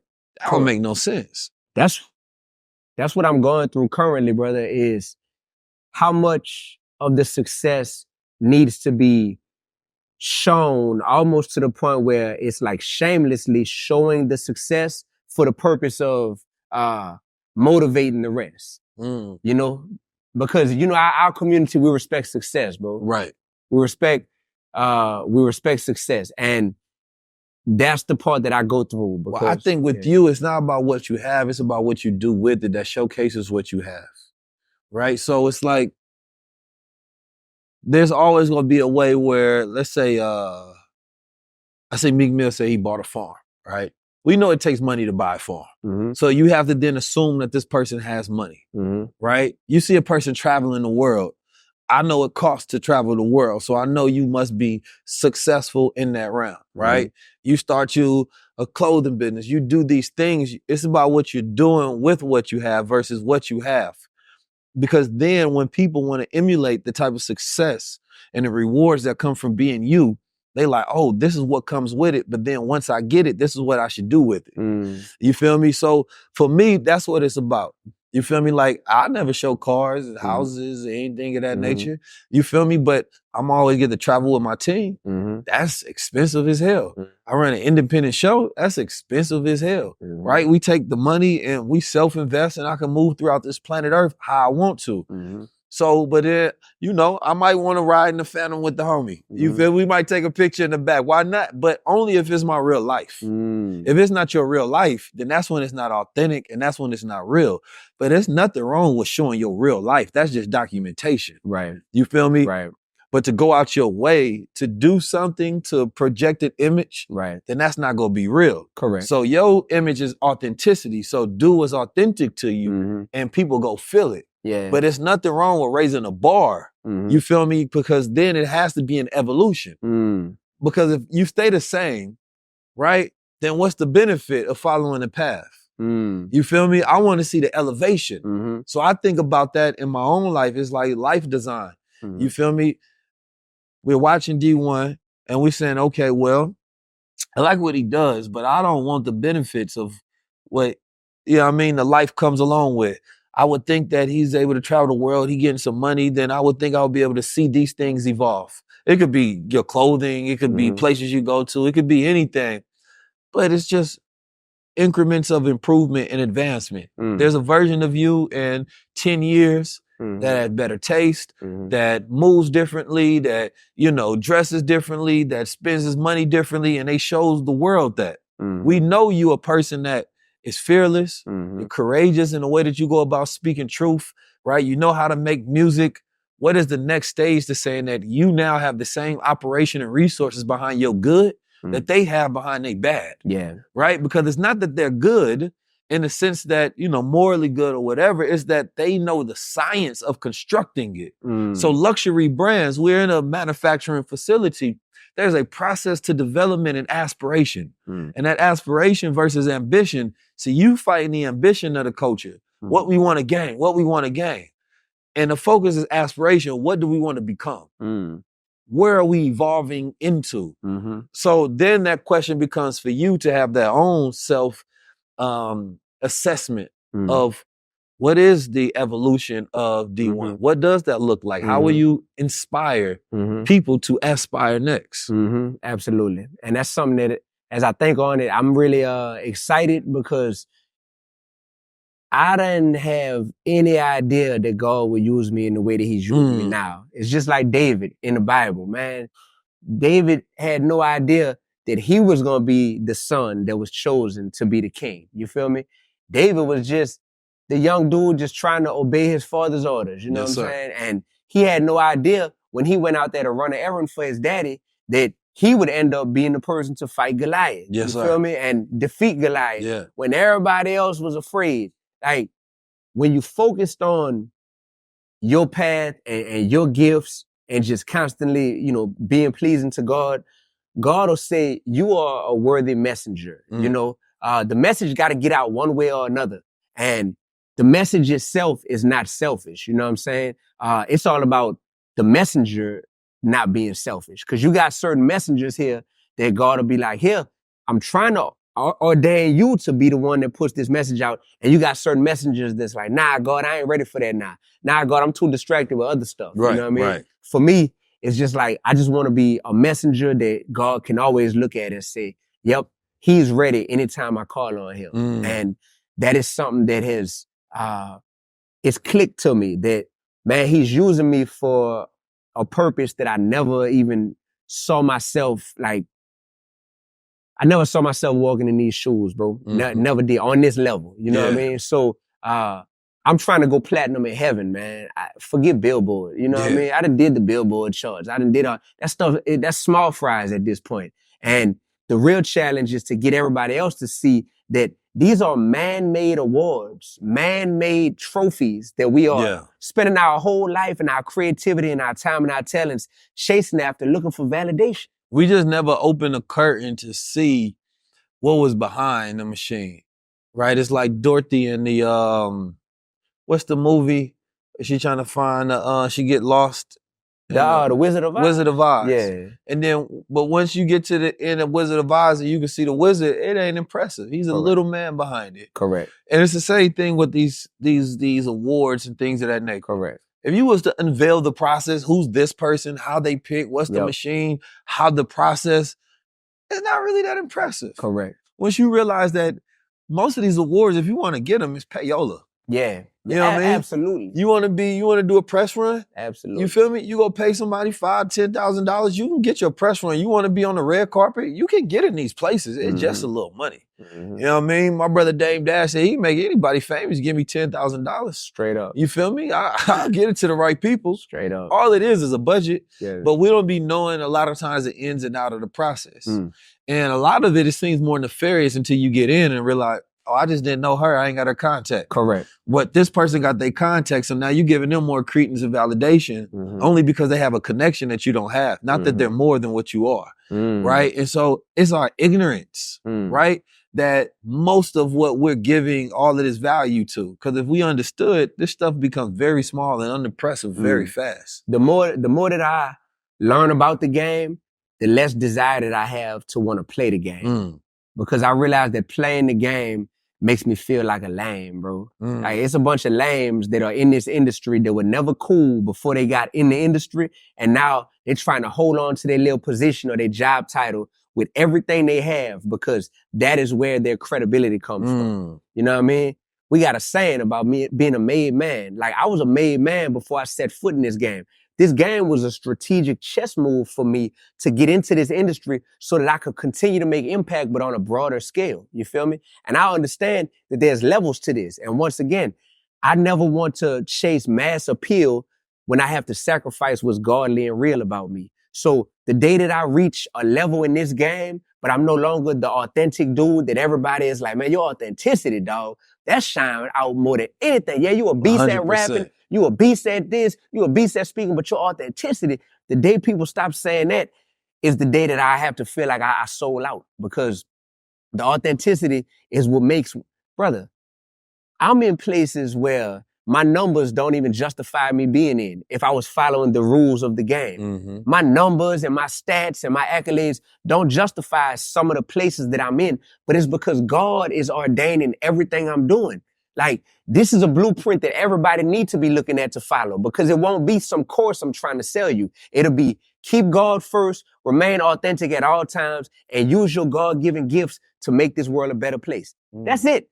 And you ain't had to pay me $1 for that. That ain't no course I had to sell you. You know what I'm saying? Like, that right there is what I have realized, is that we overcomplicate things, dog. And sometimes I go through, dog, I'm still adjusting to realizing the magnitude of the calling that God got on me, dog. I'm still adjusting to it in real time. Sometimes you my brother. I consider you a real brother, a friend. When I first realized, we sitting down here talking, when they play this back, if you keep the whole thing, that first answer I gave, that was me trying to just figure out in my head, like, all right, D, like, give an answer that feels worthy of having a convo with your brother like this.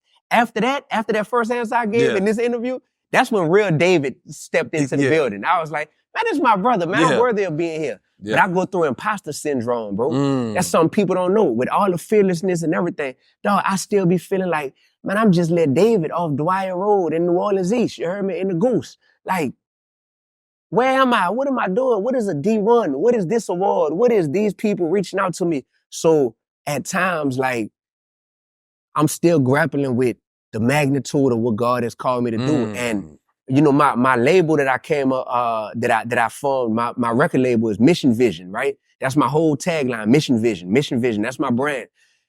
I'm so focused on the mission that, like, sometimes, bro, I think I don't allow myself to be as focused on the vision as I should be. Because the mission is about day-to-day, on the ground, foot soldiers, like, what battle we fighting today? You know, mission is in war mode, right? In this spiritual war. The vision is about being able to detach sometimes and say, man, I could think big. And I can acknowledge at this point, bro, that, like, I think I've been so locked in on the mission for so long that now it's to the point to where, like, man, I'm just starting to realize that I either got to surround myself with the visionaries, or I got to be able to, I don't know what it means to take a vacation. I never took a vacation. I don't know what it means to detach. You know what I'm saying? Like, some people do it so easily, dog. I haven't seen you in my city before, in New Orleans. You still keys, but I'm like, my dude not in, like, work mode right now. Like, he in collect information mode. You know what I'm saying? And we just sitting back. I don't be doing that well, dog. Well, I would say one thing I learned is delegation is power. See, once you get power, that's the one thing that black men don't like to recognize a lot is their power. And speak on this. Like, we don't like speaking on money. We don't like speaking on power a lot. And our own power. And saying, listen, I have power, I use my power. Right? I have power over the world. I have power over other people. I have power over myself. It's okay. Right? White men know how to be like, I got power, I will power, I am power. And so, but once you become to a certain level, it is important to recognize who you are and where you are so you can use yourself properly. Because God can't use you properly unless you know what you have. And you know who you are and where you are. You're like, all right, I'm going to keep giving you them little missions. Because I realize that you ain't ready for the bigger. You ain't even recognize what position I put you in yet. You don't even recognize what you got. And you can step back and how to use all of these things that I have. So part of it is, yes, your circle does have to change when you elevate, right? It's like you can start off on the bottom floor with all the other workers.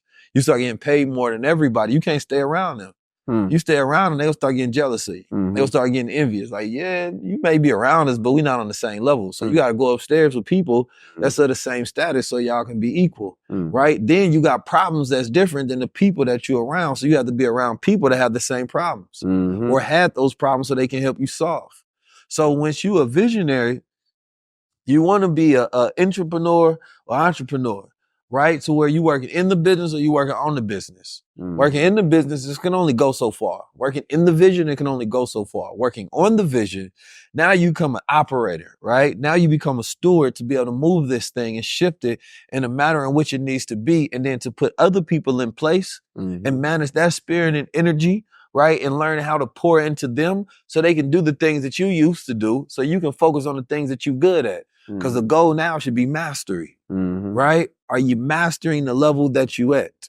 So I think it was Waka Flocka that told me one time at a Revolt conference, and he was like, be careful because they have your head in the clouds, you forget about the dirt, right? And I understand that, you know, you get so busy in doing what you're doing and the maintenance that's required to do what you do.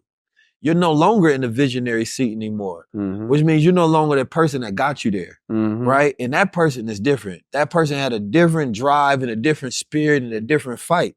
So being able to understand what parts of that person that you need to keep to where they stay in that visionary seat to being like, all right, let's take a step back so we can actually use our position for what it's worth versus our position is using us for all our worth, right? And I think that's a different level of value you start to get. So I think you're an operator right now. You're a boss. You feel me? And I think that you have the ability to put other people on and to move pieces around. You feel me? It's a reason why other bosses respond to you. You feel me? And so you have to act accordingly, which also, you know, I think something that you do very well is you may not sit down and celebrate it, but you have a level of gratitude in front of the people. Like, yo, I'm about to be on this platform. Yo, I'm about to be on, and it's amazing.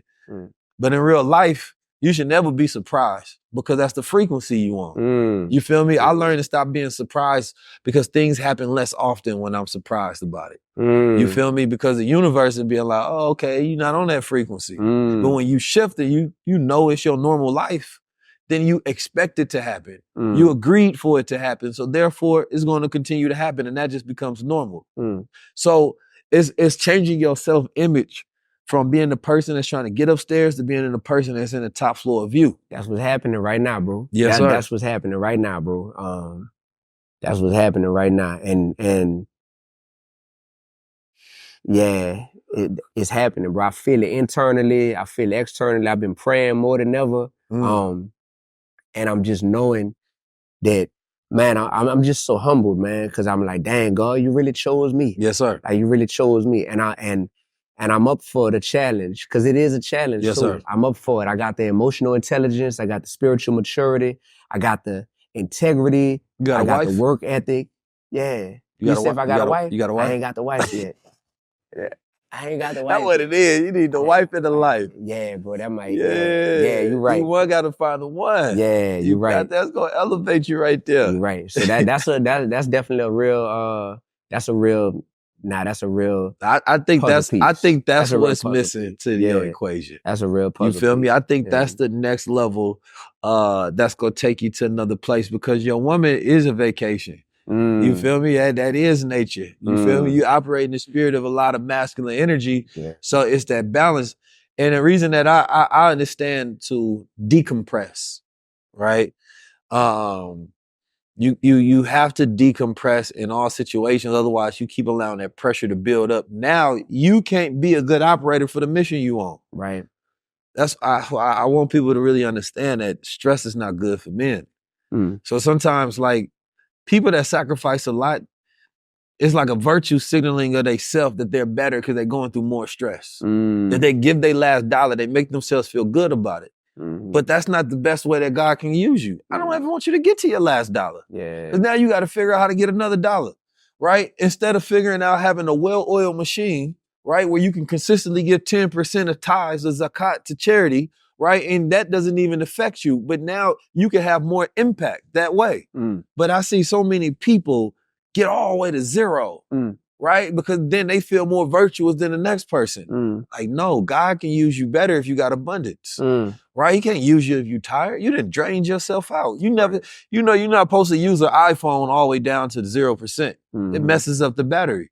Because now that battery is straining to use this high level software to operate on. Right? You're not even supposed to actually charge it all the way to 100%, right? You can overcharge it and overheat it. You're supposed to get somewhere around like 80, 85, right? You bring it all the way down to maybe 40, 30, you feel me? Then you charge up again. So you really want to stay at this higher level at all times. But people be crashing all the way down to zero, say, I gave my all. Yeah. I mean, who told you to do that? Brother. That don't make you a good person. Brother, that's not intelligent. I see a pattern of how God works through me to where there'll be times to where my battery gets low. It never hits zero, but when it gets low, it unlocks a level of ingenuity and creativity and resilience inside of me that when I recognize that, man, I'm getting low, I'm feeling drained, what it unlocks inside of me, and even the revelations that I receive, brother, they help me to not only go up, but to be self-aware about the process that I'm going through. And that's when I make my best music, bro. So like, I remember being real low, and when I was low, questioning a lot, I came up with, what's the point of writing all of these lyrics if I'm rapping to an audience that ain't trying to hear it? They rather me blow a bag than rap about building wealth. They rather me get some brain than rap about mental health. Don't censor me. Eventually, try to make sense of me. I don't need your dollars. I need you to think sensibly. You feel good now that you vegan. Oh, that's funny. If you're still promoting garbage, you're just a healthy dummy. My city don't even love me. I'm calling it how it is. I'm a threat to the power structure that's brainwashing our kids. I'm fracturing all the egos of illegitimate heroes. I only look up to one man because he died, then he rose. I keep it too real because life don't last too long. If everybody likes me, I'm doing something too wrong. Maybe in time, they'll appreciate my words like Nipsey. Till then, I'm going to see how far keeping it real gets me. You hear me? Come on, talk to me then. Talk to me. I remember. Messiah rap. I remember, but you know what that is?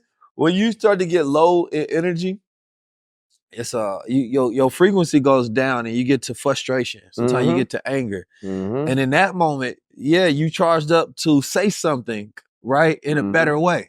Right? Because a person go feel that because you frustrated, right? You frustrated with, well, you got more energy, to deal with the world. You had more peace and things of that nature. That ain't the time to go rap. You had peace. You ain't feeling, you ain't connected to the message. No chip, ain't no chip. You got too much energy to deal with the world. The energy going down, man, I'm tired of these niggas. They don't get it. Y'all don't listen. Give me a microphone, man. Why the y'all still tripping? I'm giving y'all gospel, y'all still bitching. Facts. You feel me? I think that's what it is, but I think you've learned how to, and that's part of like self-awareness, knowledge of self, of knowing when to use yourself, right? But all right, you're in this space. If we gonna be frustrated, at least make this beneficial. So I can say something when I'm in this space. Like I was in the studio yesterday, and it's funny, I think I got to that point now that you saying it, where it's like, I can't always like do any music or focus on certain things unless I'm feeling it. Like I'm in this space where I got an energy I need to get off right now. Right? And I want to capture that though. And I think that's the essence of it, is capturing that moment, because that moment may never come back ever again in the way that it would. This feeling would never communicate and express itself at any other given time ever again. Right? Whether it's where the planets are, whether I am, where the weather is, whether these conditions, it's going to make me say something in a manner to where a bunch of other people will go feel it as well. And they love it. So I think capturing that matters a lot. But going to back to that point of self-love, I think is the key.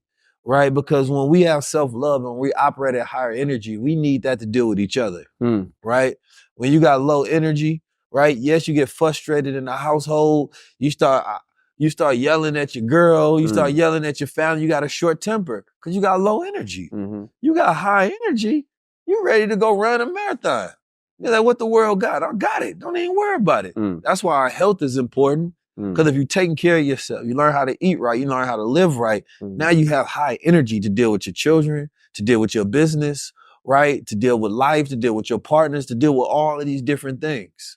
So we have to stay, as a soldier especially, you have to stay in a state of constantly training, right? Because your training kicks in when you in a situation and you in a scenario. You feel me? You're not thinking, your instincts kick in and you just start moving accordingly to the way you need to move. So, as in today's society, we're so sick. And that's why I just getting to that like virtue signaling each other and getting down to that zero. It's like, no, I want our heroes healthy. You feel me? I want you to be in prime state and condition to deal with the world.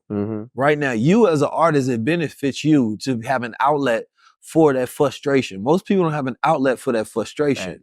So when they get down, they get low, and they get frustrated, it becomes toxic, right? Because that top floor, that high frequency requires energy, right? Very strong, like there's certain ideas and visions that we don't have the energy source for, right? They have to build quantum machines. Like there's AIs that require as much, battery power this floor could hold. They have to stack all the machines up in here. Then they have to run tanks of water just to keep it cool, right? So that the energy doesn't overheat so that it can compute at this high level, right? That's how we are as individuals. So if you want your frequency to be high and you want to constantly live there, there's a certain maintenance cost that goes into being able to keep that energy high. Yeah. Right? I work out, then I have to eat and consume so that my energy goes back in, so I don't go unless I want to purposely put myself in a state of deficit. That's powerful. So that's an important thing, because this burnout culture is real. And we burnt out so much that our parents were so burnt out that the children inherited in their DNA. That they ain't want to do none of the things that their parents did. I don't want to work your job. I don't want to wait to retirement, right? I don't want to get with somebody just to get with them. Like they inherited that burnout in DNA. And they like, no. And the people act like they don't understand this generation. Like, the generation is you. They're your frustrations, right? They're all the things that you didn't like, and then you had them and you passed down that information and they became that. So you can never look at a generation and say, we don't like them. What? That's just the production. It's just cause and effect, baby. Like, if our generation creates a worse generation, we gotta say, well, that's what we generated. That's what we produce. This is our inheritance, right? Me and you, we're the inheritance of the generation that succeeded or failed, right? If hip hop don't like what comes at them, then they shouldn't have produced that. You should have been a better caretaker. You should have been a better steward. Otherwise, respect the fact that we trying to make a change so the next generation don't have to fight us for what we did to them. That's powerful, brother. That's so powerful. And the manifestation of your frustration produced this generation. Yes, sir. That's a bar, bro. What's up, boy? That's a bar. I'm using it. I'm using it. I'm telling you right now. Shout me out like Kendrick shot you out. That's all I want. I got you, dog. Yeah, that's all I want. Little keys, little in there. I got you, bro. When you came to Boston on the Highest Level tour and you allowed me to come and be a part of that, symbolically, to bring it full circle to an earlier part of this conversation, I know that meant a lot to a lot of the people in the audience and even online. Like, I was proud to promote that I was going to be a part of that tour with you, right? And just because it breaks down the shackles from various people who will be like, well, wait, you Christian and this brother, he not, da. And for them to see that unification behind righteousness and for them to see the consistency to where people will look at a form of division and want to say, okay, this right here is a quick way to go viral or a quick soundbite to showcase why this person ain't what they say they are or why this person ain't what they say they are. But here we are, bro, a year and some change later, doing better than we've ever been doing. Yes, sir. And still on the same missions, bro. My brother in Christ. Come on, man. I don't know what they, listen, man, Jesus, and I'm going to use the Jesus, just, it's easier for me. He was a revolutionary. Straight up. What he did. You spoke truth and he was crucified for it. Straight up. You feel me? He was militant. He was radical. Yes.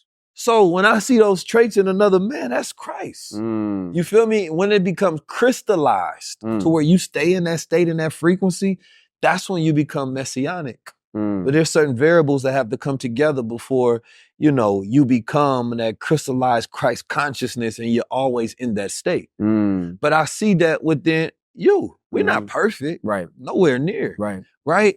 But I think that's what makes us great. Right? Because if I wasn't able to relate to my brothers and sisters, but Jesus was in there, he was, you know, trying to stop them from stoning Mary Magdalene. He got along with it. He was down there with the people, the hustlers, the gangsters, the street merchants, things of that nature. He wasn't away. He understood and had empathy for it because he could connect to it. You feel me? He grew up around it. He didn't grow up in Bel Air somewhere, disconnected from what's going on. You feel me? He was down there realizing it, being like, okay, I get it. These my people, but they've been led astray. Yep. You feel me? And the people that's benefiting from them being led astray, I got to speak on this. Bro. They ain't gonna like it, but I don't care.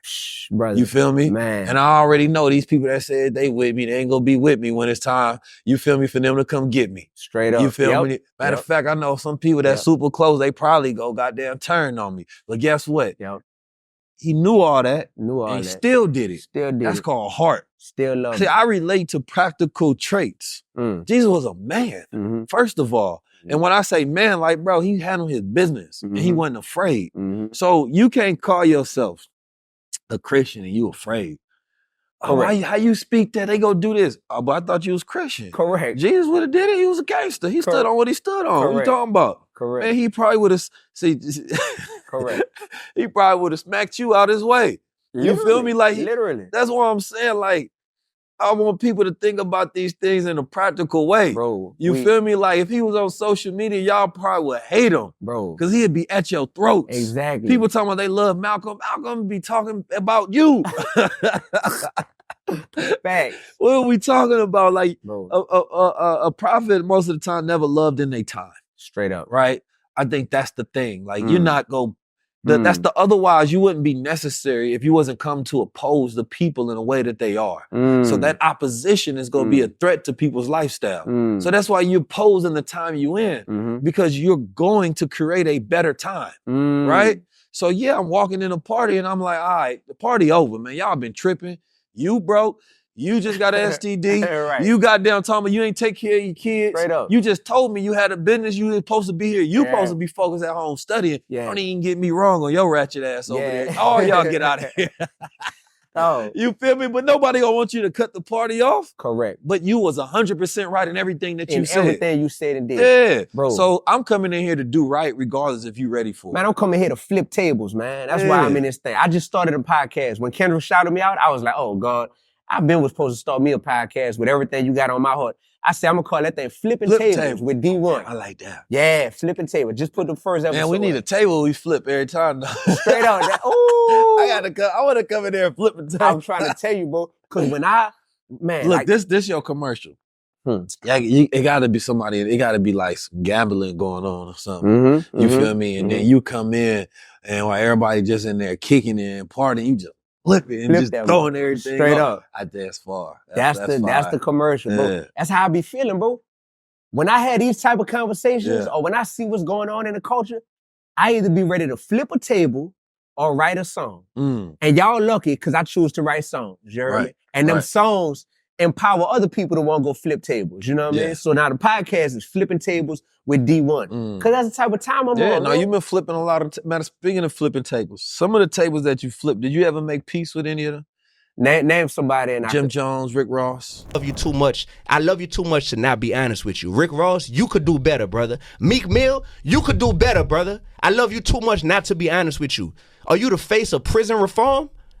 Cause are you the face of prison reform? Or are you sitting here on your new song with Ross talking about getting somebody murked and shot at the red light?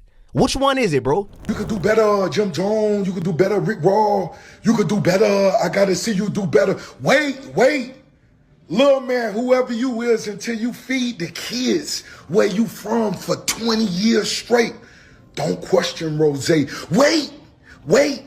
Until you buy 10,000 bikes, 10,000 trikes. Give all the young girls who pregnant Pampers for Christmas for 20 years straight. Don't question boss.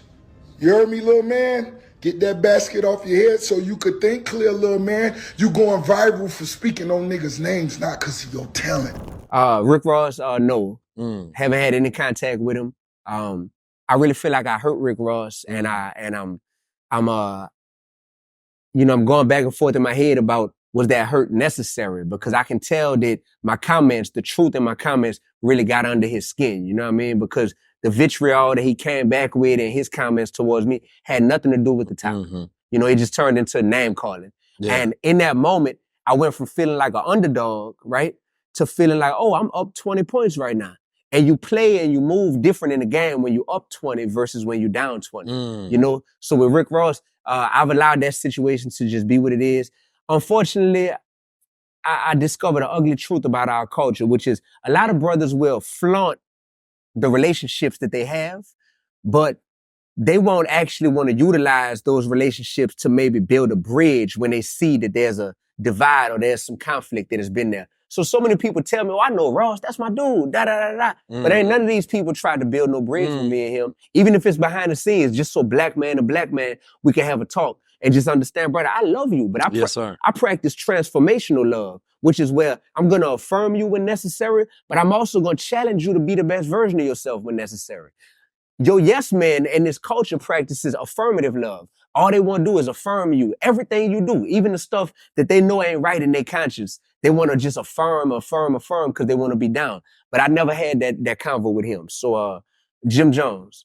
Me and Jim Jones, brother, I believe we're going to be close friends one day. We have communicated only via text, and we were put on FaceTime by a brilliant queen named Miss Erica Ford out of New York. Oh, yeah. My sister. So the Queen Erica Ford put us on a FaceTime with one another via her phone, and we had a brief interaction there. But we've texted a few times, and it's good energy there. I say that much. I'm looking forward to the next step, which is, man, I let her come to Harlem and pull up on him. You know what I mean? Yeah, I think that'd be good from knowing Jim for the time that I've known him. And it's similar to, I think, what is going on with Rick and a lot of people. Everybody wants to be a good person, to see themselves as a good person. And to play God's advocate on Rick Ross' side, you know, I can't say that he has shown an example in somewhat about entrepreneurship. This the boss lifestyle, right? I think has been something to reference, right? Of being owners and being controllers and things of that nature. Like he talks about his farmland and, you know, he makes connections with my brother Wallstreet Trapper and Earn Your Leisure. And, you know, he shows off his residence. So these are the things you buy with your assets. So I can say that there's an aspect of his platform that shows a good example, right? Specifically like what to do when you get money and the mindset you have in the boss lifestyle. Now I can't speak to everything, but I think that when you do good, that's the part of your personality, right? And your values you hold on the strongest. Like I'm trying to teach and elevate us to be entrepreneurs. So I think that and this is just me making a educated, right, guess. But I think that as you speak on it, that's probably why he felt hurt, because he probably feels as if he is more of a positive to the culture based on the way that he filters and the things that he does, right? And I think what you're saying is that's not enough, right? And so I think that that's where it's like, damn, now you challenging me. You feel me? And I would love to see that conversation because I think it represents growth in both of you all, right? In the way that we go about it. Because like we said earlier, knowledge creates peace, right? Knowledge decreases wars because we find different ways to solve our problems. But I also think aggression is necessary. And those moments of those tensions are necessary for certain conversations to be had that can impact people in different ways, right? And even him being able to respond and responding to it adds validation to the conversation. But then when y'all have another one and y'all talking about impactful things that y'all could be doing together, right? Like I had a issue with somebody. I ain't gonna, and I seen him in person. And first of all, I had to tell him, brother, you know, this is about respect with me.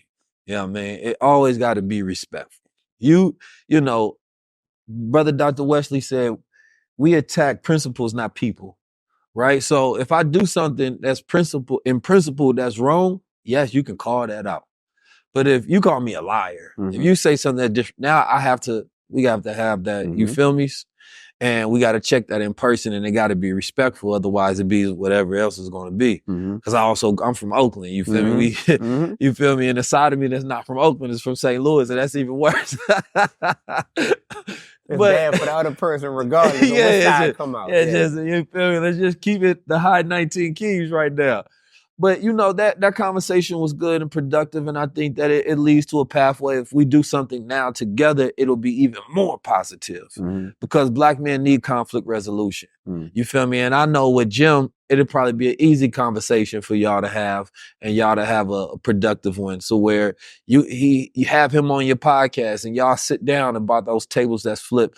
And I think he has enough intellect to be able to converse about his perspective and yours. And I think it allows the opportunity for growth, right? In those conversations, because sometimes you don't know yourself until you're challenged, right? This is what a woman does for you. You get a woman and you say you are this type of man, and a woman gonna be like, prove it, right? Sometimes you can get frustrated because that challenge, you're like, damn, I wasn't ready to prove it. I was just ready to talk about it. You feel me? And she putting you in real scenarios and situations that's testing you. But with men, I'm not a woman, so I ain't gonna gently challenge you. That's what the woman does. She gently challenges you. You know what I mean? I'm gonna give you a tough challenge. And you say you him, then be him. All right, we gonna see. Then you're doing it in front of everybody, so I'm calling you out too. Now you like, damn, it ain't even that what you saying is wrong, right? Now you can make a person insecure. You done call me out in front of everybody. Now shit, I'm gonna get at you because now you caught me unprepared. You feel me? So I ask you that because conflict resolution has to be the number one thing. We haven't killed each other family members, right? We don't have blood feuds, right? You haven't signed people to a bad contract. You feel me? Like you haven't done any of these things that should cause a person to have such vitriol and hatefulness towards you that they can't stand as a man, emotionally regulated and speak to you intellectually to solve a problem. Because then that represents something wrong with the party who cannot come in or meet. You feel me? And so no matter who or what feels a certain way, I know people be feeling a certain way about me saying things, whatever. It don't matter to me though. You feel me? I come from that cloth. You feel me? Where it is what it is. You feel me? But same thing with Joe Budden. Did you ever have a conversation with Joe? Nah. I think that one definitely needs to happen because Joe has a huge platform and his platform is a platform of conversation. You feel me? And it only makes the most sense in the world because he's also a journalist to where there's no excuse not to know a person because your goal is to do your homework. So when you're speaking on somebody, you can speak on them in the proper context. Right. You feel me? Right. And I believe that needs to be a conversation on his platform as well. All of these are beautiful moments that pushes it forward. They only have to believe in your message, but they can believe in your impact. Right? The fact that if you continue to grow, there's people that follow you that will go the right path. Right? And I believe, going back earlier, if you have a platform, you have a responsibility to do that. You feel me? And I believe he's a very powerful voice in media, right? And what Kendrick Lamar did, you feel me, putting your name up there, nobody gets to ignore it. Nobody gets to act like they don't know. Because if the most powerful man in hip hop at the moment, right? Knows who you are, and it don't matter who doesn't. That's facts. That's facts. I name dropped Joe Budden in the response song that I did to Kendrick. You dissed him? Huh? I don't call it a diss. I just that sounds like a diss to I me. name dropped him. Nah, it was just a friendly mention. I say tell Joe Budden I'm on a mission, so don't butt in, Joe. You know what I mean? Like don't try to come mess this up, man. Yeah. Trying to denounce my credibility by calling me a clout chaser. And at the time, mischaracterizing me, saying Dee-1 is some podcaster from New Orleans, like some dude that just come out the blue. Like you said, have some journalistic integrity and do your research and understand who this man is and what the past 15 years of his adult life have been dedicated to pushing, to understand the why behind why I did what I did. And of course, your methods of how you would say to go about it wouldn't be the same as mine because you're not on the same mission as me, brother. And that's evidenced in the fruit that we've produced from what we're doing. We both successful black men, but clearly what our music represents and what we are choosing to use as a manifestation of our platforms is something where it shows we're on different missions. So how you gonna knock my approach to what I'm doing when you can't even relate to what I'm doing? Yes, sir. You know, so hopefully these conversations happen. And yeah, I'm confident that they will. You know, me and Joe Budden was on a list from a research group that was talking about black male platforms, right? And number one was talking about how strong they are and how they can be an influence in politics. And it outlined how to recognize these platforms and how to attack them, right? To decrease their influence. Come on. Right? And so I think that he can understand, right? Being attacked. This was after the situation, but he can understand being purposely attacked for no reason, number one. And when you have influence, how there's a protocol to say that if we discredit them in the media, then it decreases their influence. So we can't become the very thing we fighting against. Because when I put that out there, he thanked me for, you feel me, addressing that. You feel me? And I believe that black media is important. I believe that his platform is important and other people's platforms are important, that we can have a voice and report when we want to report, when we want to report it, right? Like you said, he built up an independent media empire to become, you know, he's the second Joe. You got Joe Rogan, got Joe Budden. You know what I'm saying? One of the most powerful in media. So I think that sometimes we have characters and personalities that we say things in just how we probably would normally say them amongst each other, right? Or in conversation of peers.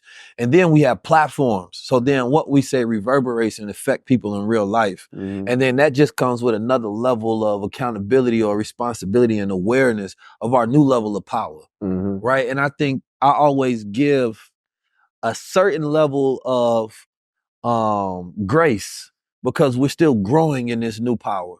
We're still growing and maturing as men to figure out the best way to deal with things and to operate with things. And we're going to have to fail a lot before we succeed the most. We're going to have to do a lot of things the wrong way.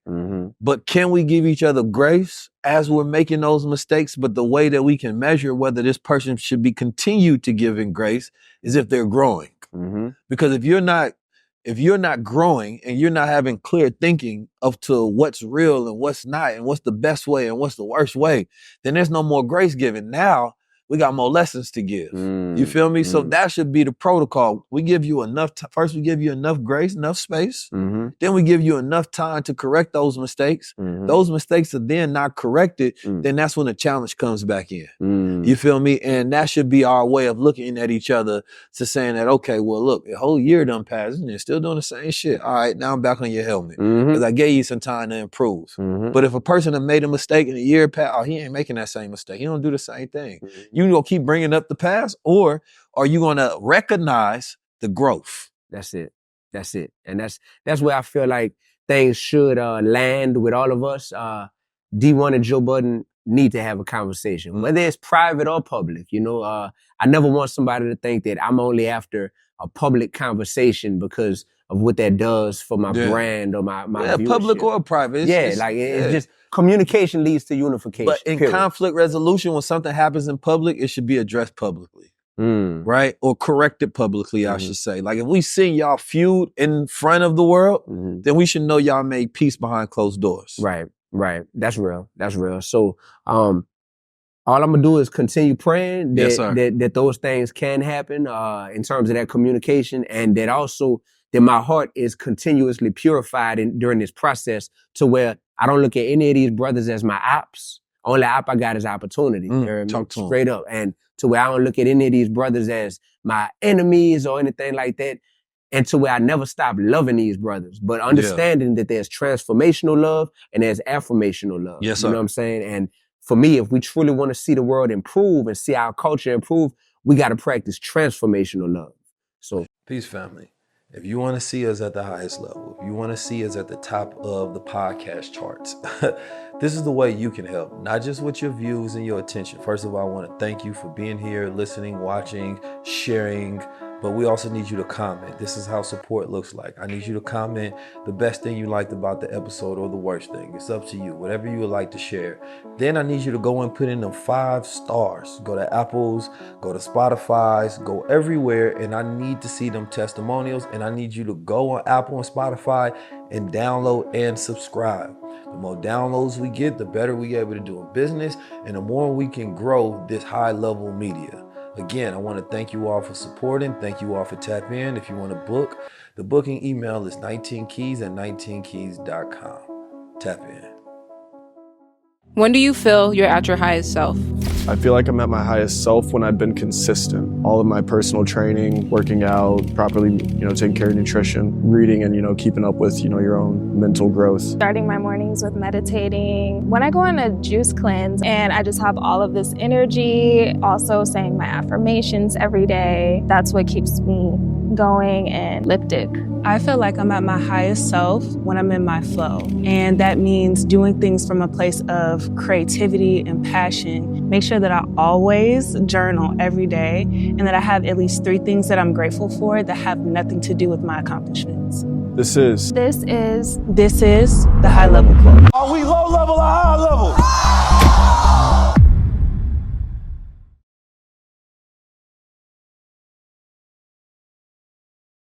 Let me ask you on some mental, in a mental health aspect, how do you keep yourself at 100%? What are some of the protocols that you do as you're out there fighting to keep yourself in the proper state?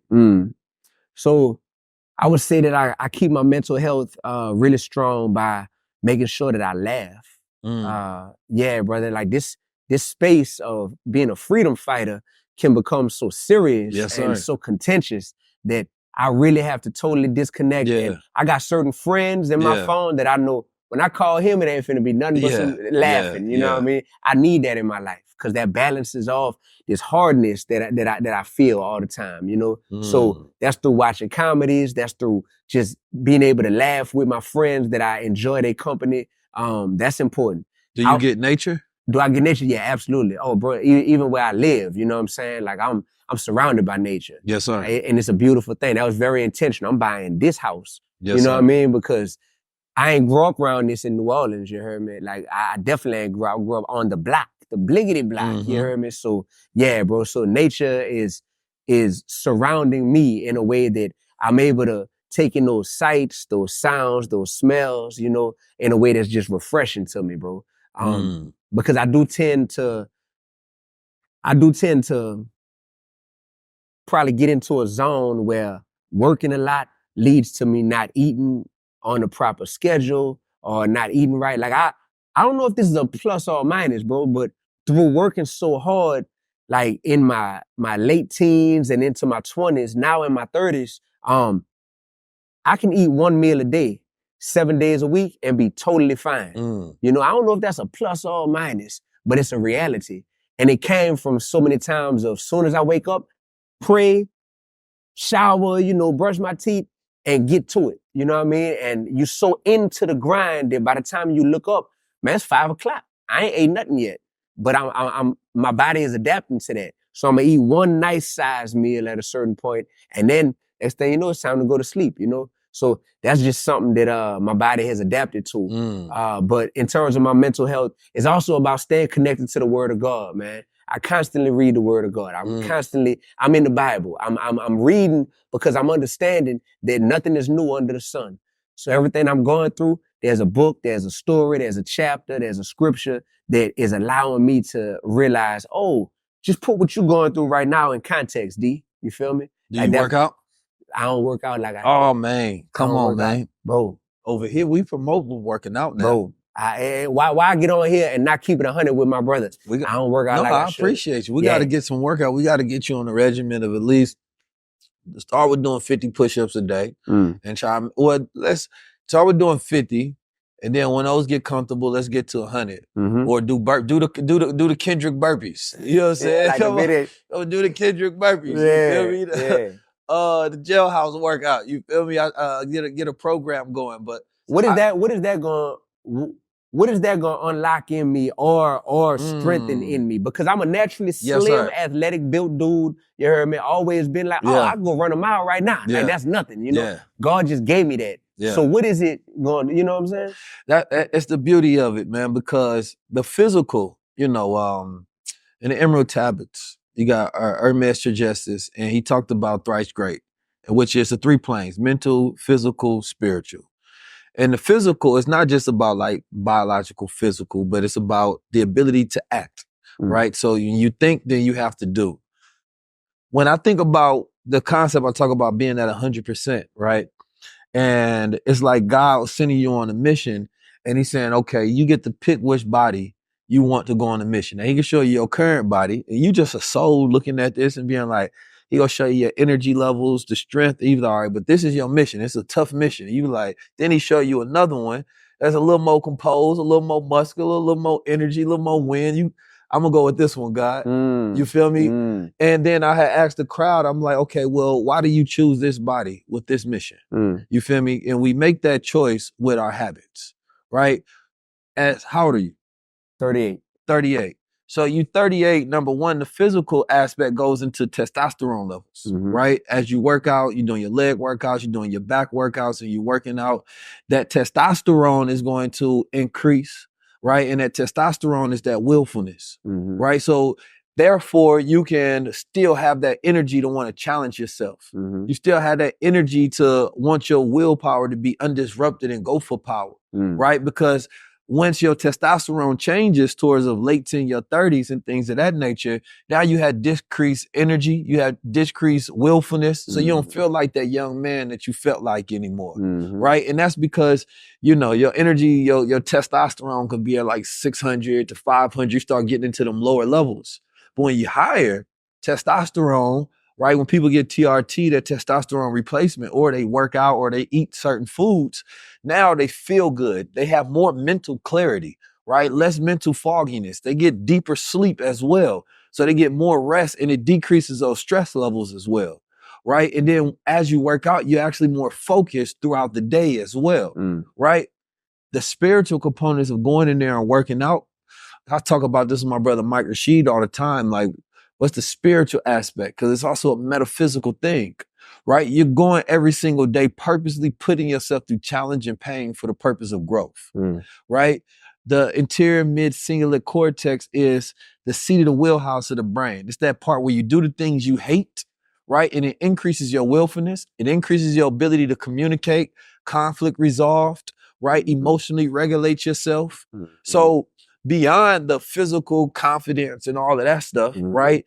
And being in shape and feeling good and things of that nature, when people are more, as you older you get, when you don't use it, you lose it. So you get muscle atrophy. So you see old men and they like stuff like that. But science has shown that you can still build muscle in your late 60s and 70s, right? So it's never too late. So if there's an older gentleman listening to this, that's another thing. But for mental health, right?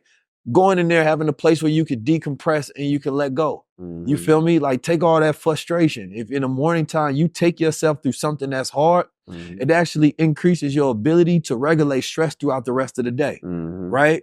So whether you taking a cold shower, whether you're working out early, it's going to allow you to be less stressed throughout the rest of your day. But I think that especially with, and I want this to be a revolution, like whether it's hiking, and you ain't gotta be like a muscular buff dude, that ain't what I'm saying, but being in your best shape of your life, especially as you grow in age, right? Every age comes with a new protocol of how you're supposed to deal with yourself, right? Your mind changes. The way you learn has to change. You have to be stimulated in order to be focused, in order to have that neural growth now and that white matter to grow within that brain. You feel me? There's so many benefits. Stamina, right? You get a woman, you're gonna wanna be able to keep them swimmers flowing. Right. So you can have them babies, and you gonna wanna be, you know, have that six pack so you're erect. Right. You feel me? When you enter. Right. So where you can handle yourself. So where you still going in there like a young man jamming. You feel me? Hey, baby, the party ain't dead over here. Right. Though. The party ain't died. What you talking about? No, I'm still jamming. Party is thriving. You feel me? So there's so many benefits, but I think the core one on a physical level, right, is the mental health of it all, right? Working out is really good for fighting depression, right? Stress, anxiety, and the levels right now with Black men are super high. Right. So my campaign is like wealth and wellness. You feel me? I want nature groups. We want us working. We want us doing sound healing, right? Meditating, praying, all of those different things. You feel me? Because you can pray for good health, or you can go work out, or you can eat right, right? I was taught in the sense of like logical thinking, work is better than prayer and prayer is better than sleep. Right? Because there's a lot of people who pray but don't work. Right? But they say prayer is better than sleep because it's also better than doing nothing. You feel me? But when you pray, you're asking to be activated. God made you already. You here. You want him to do the work too? It's like, no, God, listen, give me the energy. I'm about to go do this. And he said, okay, you asked me for the energy, right? Then I said 19 keys in your life with a video telling you to work out. That was my sign for you. That's where your energy go come from. Then I had a brother over here telling you what to eat right. Right. So it's like God be sending us all these things, but as men, hell yeah, every man should be training and working out in some capacity. But we also need a healthier society because biologically right now, we ain't looking good. And I need us to be out there shining. You feel me? I need us to be strong. When you go out there and tour, you need your energy at the highest level. Like I feel the strongest I've ever felt in my life as I'm growing. I don't say getting older because if you feel bad, you feel old, right? When you feel good, you feel young. So are you getting older or are you getting younger? I'm going into new ages that require new protocols. Right? So now I need to know I need to sleep differently. I need to eat differently. I need to work differently to stimulate myself and stimulate that growth. Because you can age backwards biologically if you live correctly. That's a fact. That's a fact. Now, consider it done, brother. Yes, sir. I mean that. Yeah, yes, sir. I mean that. Accountability. If I'm going to hold our culture accountable, yes, sir. That's the beautiful part about being in communion and fellowship with people who got your best interests out. Yeah. They're going to ask you the difficult questions that's like, oh, we talking about my workout schedule? Hold on, man. I feel seen now. Hold on. Sir. But I'm going to keep it 100. You know because you know, a lot of that is kind of like shadow work. It's what we face from ourselves. Right? That the world don't see. Right. But you might be sitting on the couch watching something. It's like, damn, I could have worked out. And what I realized is that my physical habits were connected to my financial habits. So I get to a point where I will work out and I'll be like, okay, that's enough. I might not work out for another week or so and I'll revert back instead of pushing past that. Right. And that's because I had a certain physical image in my mind of myself and I would do just enough to get to that image. But what happened is I would actually revert back until I really thought I was. That's a bet. You feel me? Because I was trying to trick myself, but I wasn't there subconsciously. I didn't really believe it. Now I know myself because knowing is powerful than belief. Because when you know something, you don't have to believe it to be true. I know it. I know what my habits are. I know what my capabilities are. But that belief can get you to that point of knowing. So then I realized financially, I do just enough. I make this amount of money, but then I relax. I ain't keep putting the pressure on. You know, some people, they can just go for money all day. Like money is just their thing. It ain't, they could just made 100 million and they got a new product where they selling. That might not only get them 10,000, but they selling it like, I used to always, how that person do it? And then I realized that in the gym, like, damn, I'm working out and I was doing that same thing. Like my physical habits were meeting that financial. I wasn't going past that point and going, and that's where delayed gratification comes in, right? Don't celebrate yet. You feel me? So you keep going and you make it about this journey. And I was making like my fitness thing this destination, and I keep reaching that destination and keep stopping. Mm-hmm. And I make the financial progress, this destination, I do just enough and I keep stopping. So now I'm all full forward. Yeah. You could give me 10 million a day, I'm gonna keep going. Yeah. Right? Number one, I know that if I got the resources, then the vision continue to get bigger. You feel me? Right. So if you got the strength Right. and you think about what you're doing in the body you have now imagine you 2 times stronger, way more energy. Your body is, the way you think about life is gonna be different. Right. When you got low energy, you ain't think about doing much. When your energy high, you might go travel to Africa. You might go somewhere and run a mile. You feel me? Like, your ideas change. The same way when you get money, your ideas change. The same way when you get into shape, your ideas change about what you can and cannot do. That's a bet. The beautiful part about a high level conversation like this is it affirms what you're doing right and what you're doing well, and you feel seen and you feel appreciated, and it helps to challenge and transform where and how you can improve. Yes, you know sir. what I mean? Man, I appreciate you. Eternally grateful, brother. I give you your flowers for being one of the soldiers out there, you feel me, pushing the culture forward in a real way, being an example, challenging us, being in your light, being authentic in your purpose, you feel me, being integrable and courageous. Because the thing about it is people think that there's no moments where it's like you question things, but you overcome that doubt, right? It's no moment where you don't have some fear, but you let the courage override the fear based on your belief that you have in God. You feel me? And I think more people need to be operating from a place of God, right? And you've made God at the top of the pedestal. It's not money, it's not influence, it's not fame, it's not ego, it's God. And don't let nobody stop you, get in your way, and don't let a day go discouraged that you don't correct that. And remember God along that journey, because you impacting people in a real way. Thank you, brother. Yes, sir. I love you, bro, from the bottom of my heart, brother. Likewise. I mean it. Man, I'm 19 Keys. This been your High Level Conversation. I'm 19 Keys, and this is High Level Conversation. Tap in with the guys.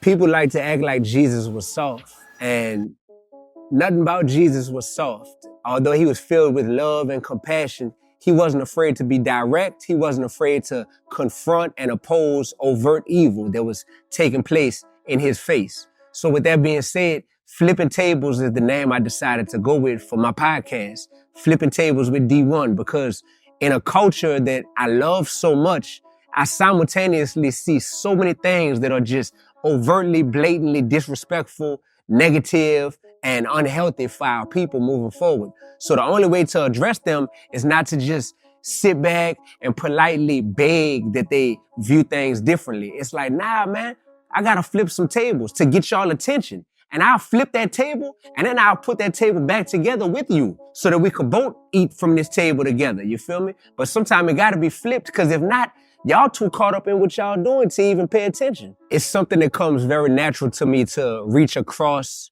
the table or across the lines that people think I shouldn't reach across from. And it's because, man, my family brought me up to just view another human being as either a person that is trying to do righteous things or not trying to do righteous things. And I've never met a human being who's not trying to do righteous things, right?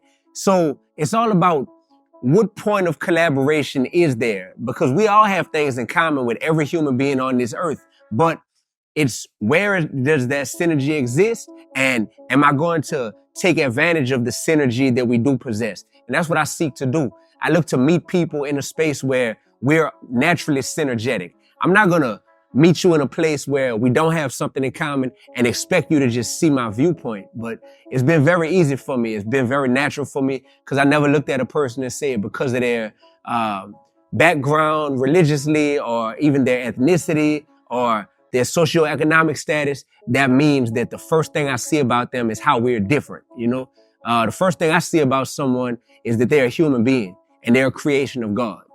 With that being said, we got two things in common. Let's figure out what else we got in common. And once we dig into that, we can take that from commonalities to collaboration opportunities.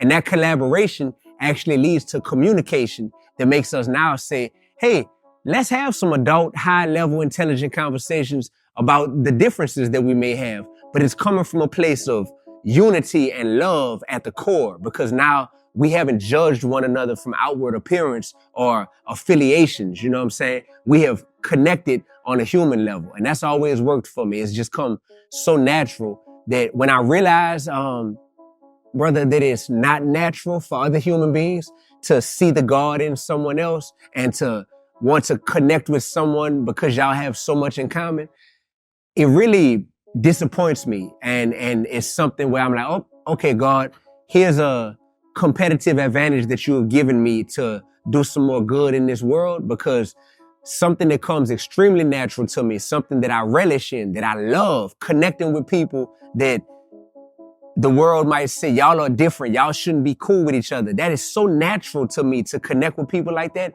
that I realize the world needs more of the mindset that I possess in that area. So I love all my brothers and sisters because God saw it fit to create you and make you a human being. So you best believe I'm not going to be the one that's going to say, nah, I can't rock with you because you got this different than what I got, you know, in this area or that area. Nah, man, I can't wait to collab and just do God's work together. You feel me?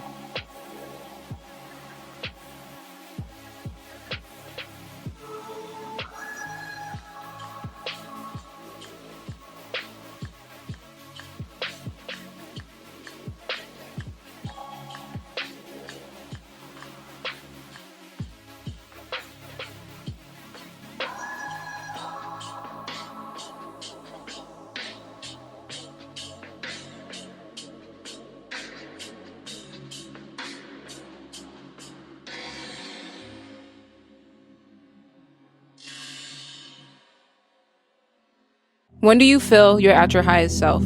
I feel like I'm at my highest self when I've been consistent. All of my personal training, working out, properly, taking care of nutrition, reading and, keeping up with, your own mental growth. Starting my mornings with meditating. When I go on a juice cleanse and I just have all of this energy, also saying my affirmations every day, that's what keeps me going and lifted. I feel like I'm at my highest self when I'm in my flow. And that means doing things from a place of creativity and passion. Make sure that I always journal every day and that I have at least 3 things that I'm grateful for that have nothing to do with my accomplishments. This is the High Level Club. Are we low level or high level?